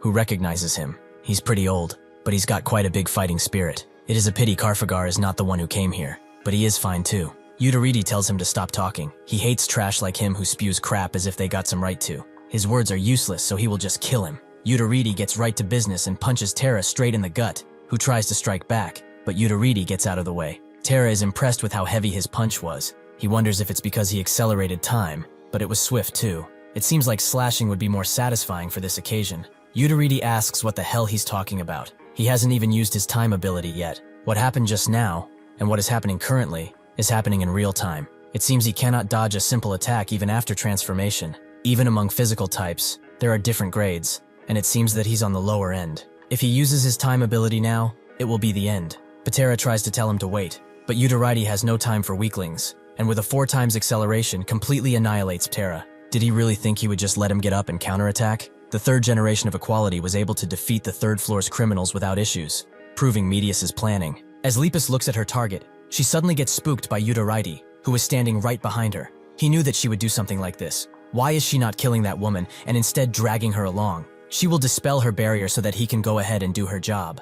Lepus obviously refuses, so Utaraiti decides to just blast away the whole barrier. Lepus tells him to try it, but Medius tells them to calm down, and tells Yutariti about the civilian stuck in the camera. Yutariti asks what if she somehow escapes, but Medius assures him that this woman won't be a threat. She wasn't in the countless futures she experienced already. He asks if she will die in a week, but Medius has not seen that far, as she's not seeing the future in days currently, but in hours. Yutariti is surprised by this, and asks what kind of future she's drawing. After drawing the big picture, even if there are some parts that are wrong, she must draw it quickly to complete it. If she draws it bit by bit, erasing every time something is wrong, when will she finish drawing? Medius doesn't care. Even if it takes a long time, she will not let anyone die. Yutariti tells her that there is no perfect future. She should not try to take everything on, as it's inevitable that heroes will die. Medius just wants to do the very best until that happens, which Yutariti obeys since she's chairman, but he wants her to go see the future 1 week from now. Then they will decide if this woman dies or not. Medius does just that and sees everything that will happen,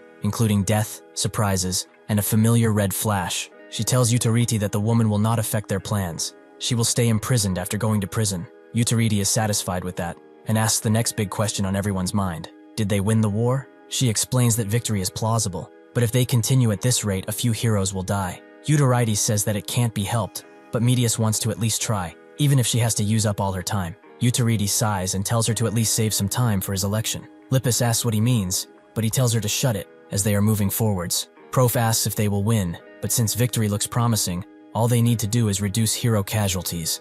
Everyone agrees on it. However, Medius has found something strange. At the moment when the Alpha World villains that are in combat get wiped out, Stiffness, Terrapir, Ahura, Sinka, and Huang are nowhere to be found. This means that only half of the villains are participating in this war. So Yutariti had some right. Medius suggests they make a little more progress, as she will need time to take a look further into the future. Using her instructions, the heroes easily got rid of the villains, but Sinka was preparing something special, a group of executors. They all must have felt that abnormality in the flow of time. It seems that Medius thinks that time is on her side, but they will show her that it's on theirs. Everyone agrees, all of them reacting to this differently, but it doesn't matter, as they all have the same job to complete. Hassan is glad to finally be done with the subjugations, but Oceania's representative hero, Pocket, is surprised that things went so smoothly for them. She asks if he really doesn't want her to do anything, which he confirms. She shouldn't use her ability if possible, as it will be hard for him to see her use it. Anyway, B2 criminals really were far too easy. Pocket presumes that the B3 and B4 criminals are being handled by equality, which he confirms. They will probably be only handling B2 criminals. Unfortunately for him, that's not the case, as Baruch shows up, saying that it's really nice to meet them. There is a villain website hidden in the web known as Tragedy, where bounties of heroes are placed. Baruch is the most renowned bounty hunter there, and that's why Pocket is scared now, combined with the fact that he's a B4 criminal. Hassan tells her to relax. They have Medius on their side. She probably had her reasons to allow this meeting. His hammer can take out any criminals after all, even from B4 if need be. They just have to work together. If they take off his hat, it's game over for him when he reaches the crown of his head. Barris guesses he's the one who can seal abilities by striking a person in the crown of their head. The bounty for a representative hero is actually quite good. At least he remembers it to be so. Anyway, he has a question he always wanted to ask when he met him. How does his ability work if he has 2 swirls in his head? Hassan doesn't get how that is even remotely related to his ability, but Baruch thought that having 2 swirls meant he has 2 crowns in his head, which means he will have to strike him twice, right? Hassan asks if he really doesn't know. Humans only have 1 crown in their head. Baruch didn't know that, but is also curious about bald people, and if they even have crowns. Hassan explains that everyone has a crown in their head no matter their hair, and for bald people, he can actually see the center of their head clearly, making them his favorite targets. Baruch understands. It seems that he has gained some new information. Hassan also tells him that before laughing at bald people, he should go and check himself too. Having 2 swirls in the hair is an early symptom of hair loss. Baruch looks at him for 1 second, before announcing that he will kill him in the most painful way imaginable. Hassan asks why, but it's because he has given out information that was not necessary. He has humiliated him, and that's reason enough. Hassan tells Pocket to get ready, who immediately begins transforming, which grosses Hassan out as usual. Pocket is a physical type, and her ability is to transform into a kangaroo. Baruch likes this. Physical types are always fun to fight. In the mountains, Kingston tells Gang Yu about physical types, which unlike special or summoning types, who control their energy externally, physical types do it internally. For those ability users, the strength of their ability is basically decided at birth, and there are many of them who would get lazy because of this, and ultimately give up. That just means their vessel is not big enough. If their vessel is small, their energy will naturally overflow, and it will keep flowing. The size of said vessel can be grown with training, They will refine his together to make it even smoother, and he will learn to control these energies. Additionally, those who have reached the level of controlling their energy are a threat to be reckoned with, even if they are physical types. They can infuse their energies into an object. After this mighty shot, Barus brings out his lasso and captures both heroes in one fell swoop. They can't do anything anymore, because he has his energy fused into this thing. With them in this state, he will take his time ripping their skin off. Suddenly, Gang Yu appears and uses a destruction fist on him, surprising everyone there. Kingston is glad to see that he is able to grow quickly. He just needs to feel the energy of his body in that manner, and move with it. He looks closer at his opponent, and sees that he's the perfect warm-up for this lesson. He wants him to strike that guy by mixing special type abilities in, just as he has practiced. He will fail if he kills him in one strike. He must use at least 3 or more techniques. Barus can't believe that he's being treated like a punching bag, and Kingston sits down. He will eagerly watch and see what his apprentice can do.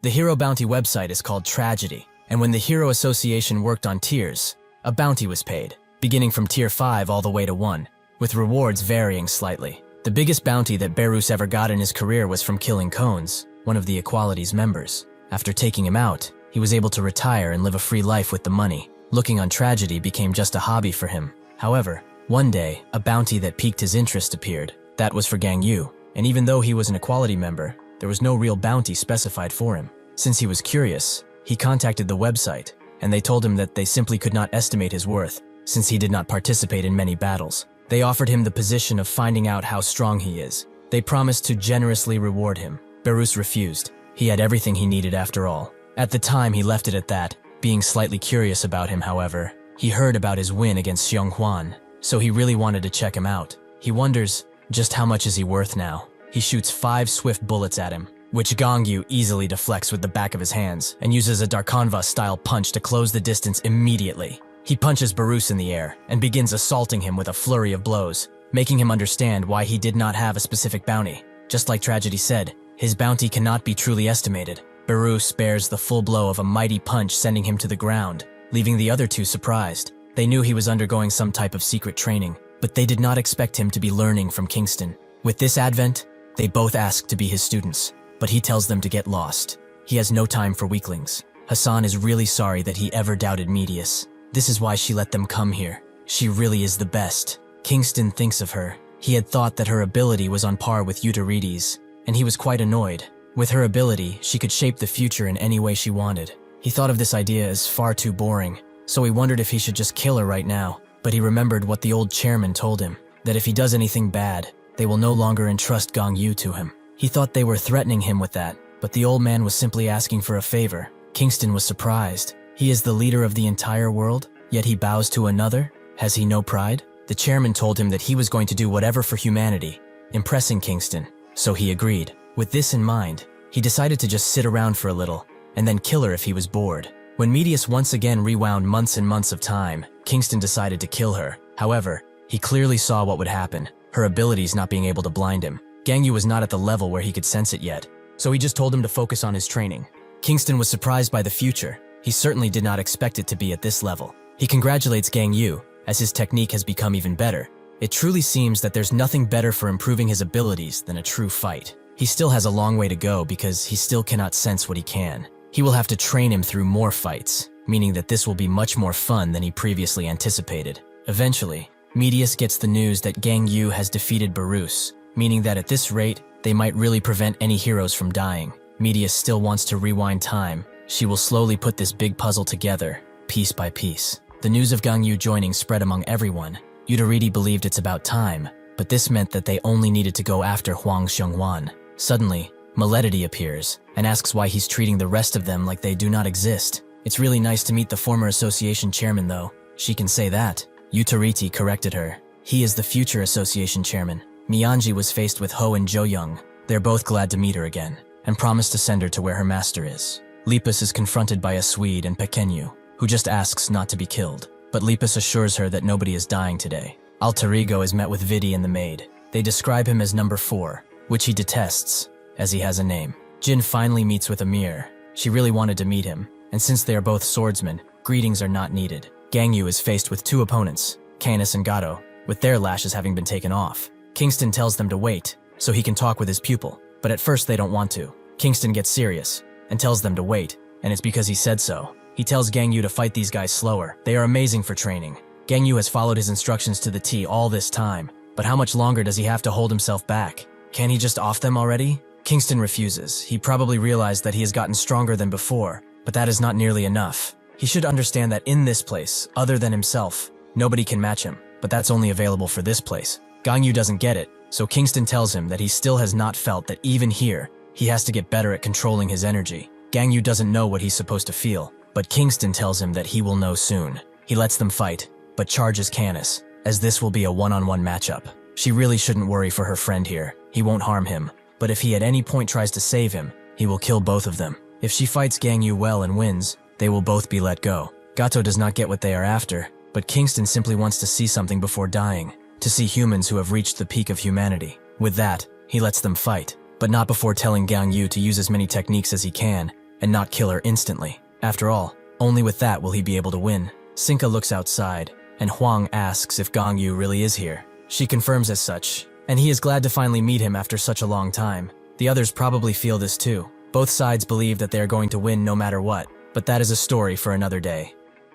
And that day is now. Medius repeatedly rewound time and designed the battle against the third generation equality. She saw people like Miyanji, Alterigo, Carfagar, Lipus, and even Utority. She has set a course where they win every single battle. It is a close one, but it will be won. At the table, Medius notes that Gangyu is currently in battle with Canis and Gato. The mystery is nowhere to be seen. Perhaps the strategy is to appear after draining their stamina. Medius notes that she will have to design a future where the hero's stamina is consumed as little as possible. She will have to turn back time further. Gangyu's battle is already going okay, so there is no need to worry about him. He unleashes a Soulstorm barrage on Gato, but seeing that she is being defeated, she begins to transform fully too, and blocks and deflects all of his strikes, becoming a full-on animal, just like Canis. Kingston expected as much. Neither he nor that girl is human. It is his first time seeing animals possess such special abilities. This guy is a dog, and she must be a cat, right? It seems that Sinka really picked up some strange things. Gangyu doesn't care, however, and unleashes a Dark Nova strike, which completely misses. He admits she is good at slipping away, but he uses another technique, the Infinite Black Thunder, to seal Gato in a cube of darkness. Kingston is amused. He's trying to trap her in the darkness and blow her away. It is a decent idea, however, and he refuses to acknowledge that cats are freer and more fearless in the darkness. Because of this, Gato slips away from the cube and strikes, unleashing a deadly, extremely sharp strike on Gangyu's chest. Steam exudes out of his body, but it's because he has defended it, and he is getting increasingly more annoyed. Kingston sees his emotions overriding his thoughts and tells him to calm down. Gangyu takes a deep breath, and then his expression immediately turns placid again. Kingston appreciates that he is quick to regain his composure and tells him not to try to catch and kill her. Has he ever seen a cat get caught easily? It's about energy. He should focus on the flow of the opponent's energy. While training Gangyu, Kingston identified two problems with him. He possessed such an incredibly powerful special ability that he never felt the need to train his physical body. Therefore, regarding the flow of supernatural energy, he was only skilled in its emission. He had never truly sensed the flow of energy moving within. The second problem was his pride. One day, he asked him what he thought of the bastards he might face, and Gangyu said one simple thing, that they are all insects that must disappear. Kingston expected as much, and told him that from this moment forth, instead of seeing his opponent as an insect, he should view them as a fellow martial artist. To train his energy, he must respect his opponent as an individual to grow even faster. Gangyu was surprised, and asked if he had fought while thinking that way all this time. Kingston confirmed as such. He tried to understand what his opponents went through to gain such powers. He gave respect where it was due, and tried to understand them. Gangyu was shocked, but Kingston told him he didn't need to try to understand. Still, he should at least see where they come from. As he continues fighting her, Gangyu doesn't get it. Understand them? Just what on earth could he possibly understand? From this trash? No matter how much he thinks about it, they are all just people who deserve death. However, a thought comes to mind. People who did nothing wrong and were victims of circumstance. People who would forgive others even though they did terrible things. Even Tomoki, who has been sentenced to death. At one point, Tommoi explained that when they were young, she was someone who would come running, as if she were the one in pain whenever he fell. So why did things turn out like this? Finally, he remembers the woman who brought him into her own team, who spoke with confidence and trust to everyone there. Now, seeing Gato charge at him, he finally realizes and sees what Kingston has been seeing all this time, the way of everyone's martial arts. Gato knows she's cooked too, and can't even react as he unleashes a devastating strike, completely eradicating one side of her body. Kingston is impressed, and Gato tries to resurrect, as she has more lives, but another devastating strike appears out of nowhere, and she can't resurrect at all. Kingston applauds him. He has taken a few more steps forward, and extremely large steps at that. From this moment forth, there is nothing left for him to teach him. Gangyu keeps blasting Gato, who wonders why she keeps dying and not resurrecting, or perhaps she is. Seeing that she is being overrun, she unleashes the full brunt of her power, using up some of her lives to completely eradicate the area they were standing on, and they both land down pretty easily. Gato looks at him with a confused expression. That attack just now took away 3 of her lives, and now she only has 5 left. In that moment, Gato felt from Gangyu the same fear that Kingston, the predator, could instill. She wonders what on earth happened to him to transform so much. Gangyu tells Kingston to release Canis, as that's enough for now. He gets up and shoots Canis away from the battle like a mangy mutt as he arrives next to Gato. Gangyu, speaking with absolute confidence, wants to know one thing before he kills them. Why do they follow that crazy woman to such an extent? Gato is immediately annoyed that he called her crazy, but Canis tells her to calm down and asks why he's so curious. Gangyu, looking completely apathetic, notes that he could call it a change of heart. Canis grits his teeth and explains that they were born with supernatural abilities in the form of beastmen. Because of his appearance, he was ostracized by the pack. Afterwards, he was picked up by humans and subjected to many biological experiments. The one who saved them was Sinka. She came through a portal one day, apparently, and she liked the spark in their eyes. She explained that she was different from other humans, that they were just products of evolution. They are not meant to be experimented on by failures. If they come outside with her, they will change this broken world together. On that day, they received a new life from Sinka. Now he wants to ask one thing as well. Why is it that, even with such strength, he is not joining hands with them? The old Gangyu would have now exploded in anger at Canis' words, and likely tried to kill him then, but the Gangyu have now calmly answered that question. First of all, the manifestation of abilities is not a genetic factor.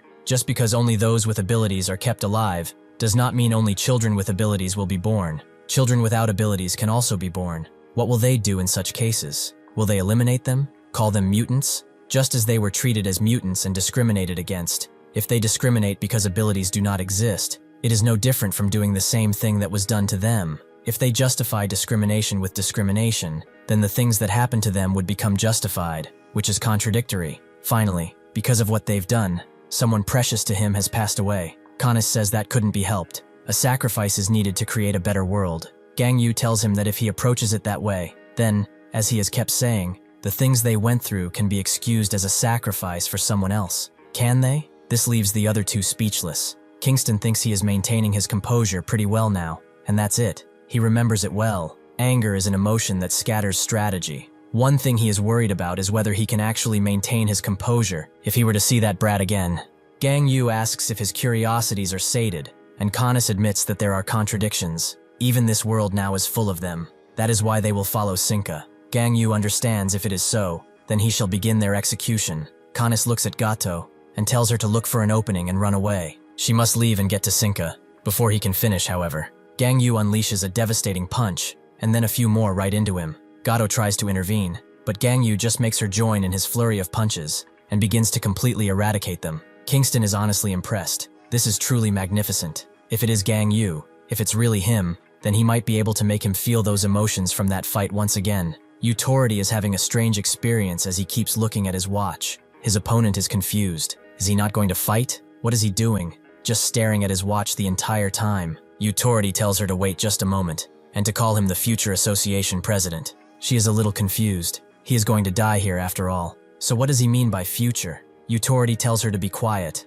and stares at his watch. The watch turned 30 times, or was it 40? It just turned one more time now as well. His opponent is a little ticked off, as they are just standing here when they could just be fighting it out. Utority stares at the sky, as things have become quite interesting. Have they not? His opponent gets up, indeed calling him the future association president, and notes that she is going to attack first. Utority tells her to do as she pleases. Her first attack will be summoning a shamanistic snake using summoning magic, right? His opponent, who has been pitifully aloof and girlish until this point, turns serious and asks how he knows about that. Utority smiles, as expected. The position of future association president will be his. Maledity is a special type of summoner. Through human sacrifice, she can create totems containing various one-time spells, along with summons. They are known as the Covenants of Capacocha. Calling herself the prophet of the sun god, She grew powerful by sacrificing numerous followers, but was later imprisoned in Ruculus by Ryosa. Ever since Ryosa became the association president,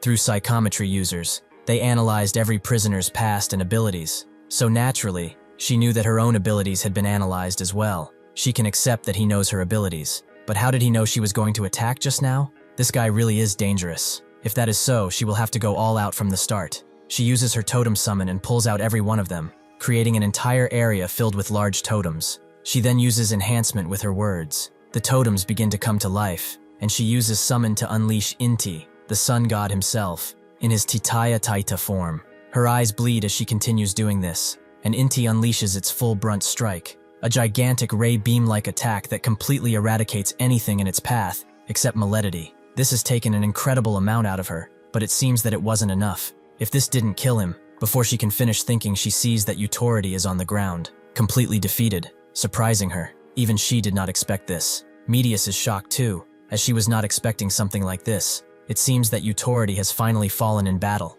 The others see it's true. There is no signal anymore. Medius is shocked. How did this happen? She clearly predicted the future. Perhaps the future changed, but this has never happened before. One of them notes that they should rewind time and then think. Medius does so, but she wonders what is going on. After she does so, Utority is taken back to the time he was looking up in the sky, where Maledity was asking if he wasn't going to fight. Now he understood. As expected, he was right all along. From a certain point, Utority began to experience moments of déjà vu frequently. He wonders if it is because they are both time-based ability users, but it's only in bits and pieces. He cannot see the entire picture. Still, he can vividly remember intense moments. Is there nothing he could do? There must be another way. And so Utority decided to experience death, the most intense moment for a human.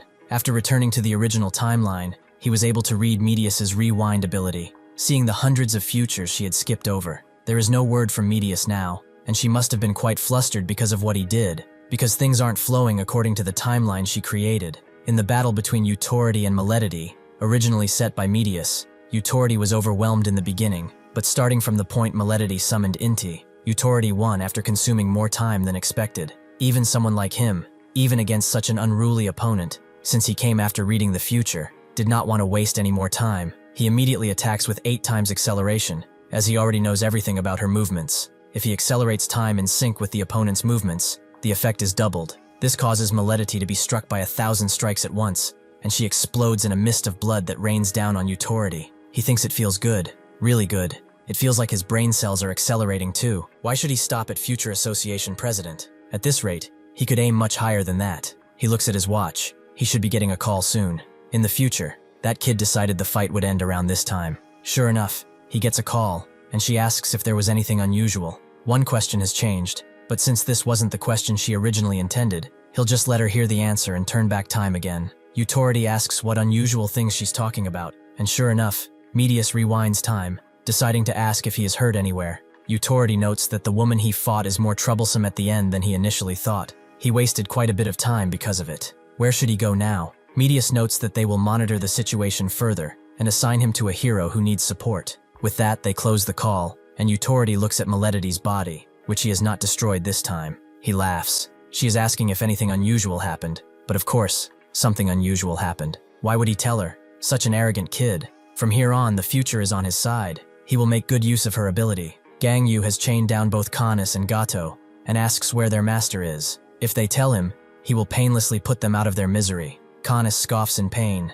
He is used to pain. He has experienced it more than enough in that laboratory. Gang Yu says that it may be so. However, his comrade seems to think otherwise. Sure enough, tears are streaming down her face, and it's clear that she is in an extreme amount of pain. However, she tells him that he should not worry. No matter how much it may hurt, or how painful it may be, she will never tell him anything. At one point, when Gato tried to run away, the scientist immediately went to her, asking where she had gone. She said that she didn't know, and was beaten because of it. Even through the beatings, even though she saw him through the grates as he was watching this happen, she explained that she did not know anything. Seeing this, Canis let himself be found, and restrained in front of her. She wondered why he came back, and Canis told her that he couldn't just leave her alone. Gato noted that if someone could get them both out of here, no matter what, she would serve them for the rest of her life. That is why they decided to follow Sinka after all. Canis explains that Sinka is his first master, and a dog never betrays its master. Gang Yu understands and cocks a fist back. If that is so, then this is goodbye. Before he can unleash that fist though, Kanes lets out one final primal roar, making Gangyu hesitate, and tells Gado to run away right now. Before Gado can move though, Gangyu unleashes a Dark Nova strike right into her gut, but this allows Kanes to move in with a large bite. Gangyu blocks it with his foot, and unleashes Dark Soul Destruction into him, putting him apart from Gato. He tells her not to come, as if she disappeared. Sinka would be very lonely. She should take good care of their master from now on. With that, Gato begins running away in earnest. Gangyu prepares to follow her, but even in his weakened state, Kanes refuses to let him go. Gangyu notes that, for someone who is trying to protect such a precious person, how can he feel no guilt at all about taking away someone else's precious person? He is livid with rage, so now he will die. After a few blasts, Kanes is pretty much dealt with, and Gangyu looks at him with a complete state of apathy. Kingston arrives, noting that one of them got away. Still, he did pretty well. An opponent with the obsession to protect others can be quite a nuisance to deal with, even for him. He did well enough, however. They can just kill the cat next time. Now who shall they go fight next? Does he have an opponent in mind? Gangyu does. Sinka herself feels the loss of her connection to Kanes and begins crying, making the others wonder if she's lost her mind after having not gone outside for long. However, Sinka's tears become indignation. She tells him to just wait, as the preparations are almost complete. She will definitely create the world he wanted to see. Lipus continues her strikes against her opponent. Azuedi continues blocking her strikes. She thinks that, even if she were to put Azuedi aside, the boy's ability is what really bothers her, as he hasn't done anything up until now. What was Medius thinking? Medius herself notes that it seems Utority's side has returned to the planned future, but the others wonder how he really died. He is a man who was once even the association president in that era. Maybe he's gotten old. Medius notes that this has never happened before. She is not sure where the variable showed itself. Perhaps it's a powerful ability affecting that timeline. She will pay attention to Lipus then.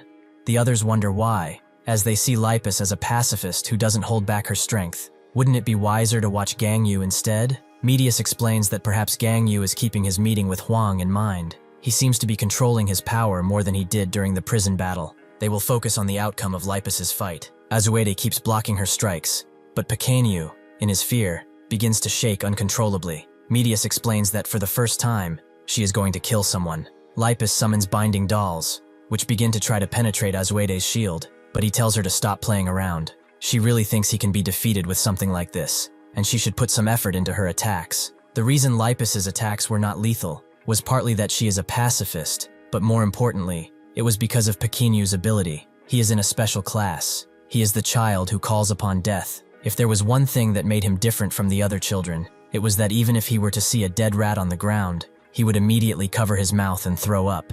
He was someone who was exceptionally afraid of death. The catalyst that made Pequeño gain his ability was his grandmother's funeral. He watched his grandmother's cremation with his parents, seeing her burned and then turned into ash. It seemed to have awakened something in him. His mother wondered if he was okay, but his father thought he had to think about death at his age. In his 3rd year of middle school, he is not a small child anymore, is he? That has to be one of the most callous things ever said. Naturally, Pequeño grew traumatized from this. Who would have expected his grandmother, who was always so kind to him, to be placed so pitifully inside that small urn? Will that happen to him when he dies? Naturally, he was scared, and because of that night he awakened. Besides that, he emanated an aura that was an aura of death, which killed his parents on the spot. Due to the death of his parents, his power went out of control even further, and everyone in the city died because of his power. Afterwards, Hub put an end to this horrific situation and ability that releases a deadly aura from the mouth upon contact when experiencing extreme fear. After being imprisoned, Pequeño received intensive psychological and mental treatment. That is why Lipus is trying to reason with him. She tells him now to get out of there and go behind her. He was forced to join Alpha World, wasn't he? There's no way a coward like him would participate in such a terrifying plan. Pequeño agrees that he followed because he had nowhere else to go. Sinka, Azuede, and everyone else were kind to him, so he couldn't betray them. Lipus says that, of course, they're kind because they can't let his ability manifest. He should hurry up and join them over here. However, Pequeño refuses. If he gets caught, eventually he will be executed, and he is scared of dying. His mother told him not to follow strange people, and she is pretty weird. Lipus tells him she is not a weirdo at all, but it must be noted that she has a lot of nerve to say that while wearing those clothes. Lipus summons a gigantic rabbit and explains that she is just someone who likes rabbits, that's all. Azuede scoffs. This woman is using nothing but useless magic. The ability that Azuede wants to steal from Lipus is naturally the meteor summoning. When making physical contact, he can just steal the most recently used magic. When killing an opponent, he can choose and steal any magic he wishes. Therefore, to take away Lipus's meteor, he must either create a way for her to use it, or simply kill her. If he thought to do that, he must sacrifice his pawn. He apologizes to Pequenu, as he is going to need to step it up a bit. Unbeknownst to Lipus, something happens inside of that barrier, but she continues to strike it with that large bunny. Suddenly, the bunny is torn to shreds as Pequenu begins to unleash the full brunt of his berserk ability. Azuede is holding himself up with a shield, and explains that he obtained magic from Maledity, something that summons plants that could cause hallucinations. Right now, what Pequenu sees is probably different from what they see. Perhaps he is in a valley of death, a place he fears most. Lipus holds herself steady with a shield, but she wonders what Azuede did. The scale of the rampage is not just at the level of the 3rd basement floor. It's almost at the level of the 4th or 5th basement floor at least. She wonders what she should do. How can she handle this? At times like these, what would a teacher have done? She remembers her teacher, their first meeting, when her mother called upon him to teach her daughter how to summon magic, which she insisted upon. Lipus immediately called him Beardy, and noted that he was someone who was making a living off their family sponsorship, so she wanted to be taught. That was not a request. It was an order to accept her as his apprentice. Lipus is the only daughter of the chairman of Rabbit Enterprise, one of the world's top 100 companies. The company's original name was Kletter, but the doting chairman changed it to Rabbit due to one of Lipus's tantrums. She was a tomboyish young lady, through and through, which is why she was talking to Mago that way. He, however, found it endearing, and asked why she wished to become so strong. She explained that she watched an anime recently, and the heroes in it looked really cool. Mago asked what kind of thing she was going to summon, and Lipus immediately wanted to show him, but her mother hesitated, noting that they would do it somewhere else. They went outside, and Mago became naturally concerned as Lipus summoned a meteor. Aside from the fact that the meteor was shaped like a carrot, it wasn't something a child should be able to summon. She was a child with frightening talent. If this child strays onto the wrong path, it will bring about a great disaster to the world. He wasn't planning on taking any apprentices, but he accepted her proposition, and Lipus immediately thanked him. Mago added that he can't accept her as an apprentice if she does not know how to be polite. Lipus, however, promised she would be the most polite human being he would ever see. Afterwards, Mago taught Lipus various summoning magics except for meteor. Naturally, she became annoyed and asked when. Mago told her to speak politely, as they promised, but Lipus was done. Even if she spoke politely, he still wouldn't teach her meteor. Mago told her that he wouldn't do it right now. He would teach her meteor once she became an adult. Until then, she must never use meteor. Absolutely never. Lipus understood. Even though she was an arrogant rich girl, she was also a pretty, kind-hearted child, so she listened to Mago and did not use meteor. Time passed until she became 20. She was an adult now, so she wondered if she shouldn't start learning meteor soon. Mago wondered if it really had been that long. No wonder her parents were consulting him about her fashion choices. Lipus noted that she can handle almost every summoning magic right now, but Mago told her that now, they should start preparing, not to use meteor, but for something far more important than that, to become a hero. He wanted her to become his sidekick. Lipus immediately disagreed, as she just wanted to cast meteor, a grand and massive meteor. Mago, however, knew how to sweeten the deal. The association will officially make a uniform for her, and even if she dresses to her taste, she can still call it a uniform, and her parents won't be able to say anything about it. Thus, Mago took Lipus as a sidekick, and they went on several missions together. While on missions, Lipus naturally became curious. She wondered how Mago was so strong when he didn't use any offensive magic, and only utilized defensive magic. What she wanted was to cast meteor, and as more time passed, she was allowed to cast meteor. But this time, it was on a much grander scale than she would have expected. Mago explained that all the lessons she had with him were the basics of summoning magic, because she had a solid foundation combined with her talent. It resulted in a scale like this in the field of offensive magic. Her talent surpasses even his. She has truly amazing talent. She will become much stronger than he in the future, but she should always remember that those with great power require a great sense of responsibility. Okay, Spider-Man. He congratulated her, as this was the end of his teaching, and hoped that she would become a great hero. She went to Utority, the association president at the time, who noted that normally she was supposed to start from the 5th tier and work her way up. Since she was Mago's top apprentice, they will be starting her at her 3rd tier immediately. There are heroes who are dissatisfied with this, so she will participate in this mission to achieve results and quiet those complaints. Her role is to support a single hero. Since she was a sidekick before, she must be pretty used to supporting, right? Lipus understood and asked who she needed to support. Before Utority could answer, the one she was tested under introduced himself. He is called Hero, a first-generation equality. Hero told her that even if this was her first mission, she should not be nervous, as he would lead her well. Lipus was surprised at how energetic he is. and Hiro asked why she wanted to become a hero in the first place. Lipus explained that at first she thought she wanted to become a hero, so she could cast Meteor as much as she wanted. She started with that lighthearted thought, but after meeting Mago, she also wanted to be like him and become a hero who heals the painful parts of the world. Hiro laughed, saying she had a really good teacher. Mago is truly a man worthy of being invited to equality. She has gone on various missions with him, but this is her first official mission, right? Lipus confirmed as such because Mago did not take any missions and acted freely mostly. Hiro was pleased, and he would show her a good example of how to handle an official mission. He will work hard so he won't be disgraced by equality. Lipus agreed, thinking that since this guy was a pretty lively and lighthearted person, everything would be fine, so she went on her first mission. What she couldn't see, because it was hidden by Mago, was discovered now. She was lying immediately in a pool of blood. With Hiro having eradicated a bunch of villains, he told her to stand firm at all times and to get up right now and continue watching him. For the first time, Lipus saw the dark side of Hiro work, something not even Mago could prepare her for. Thank you for watching. See you next time.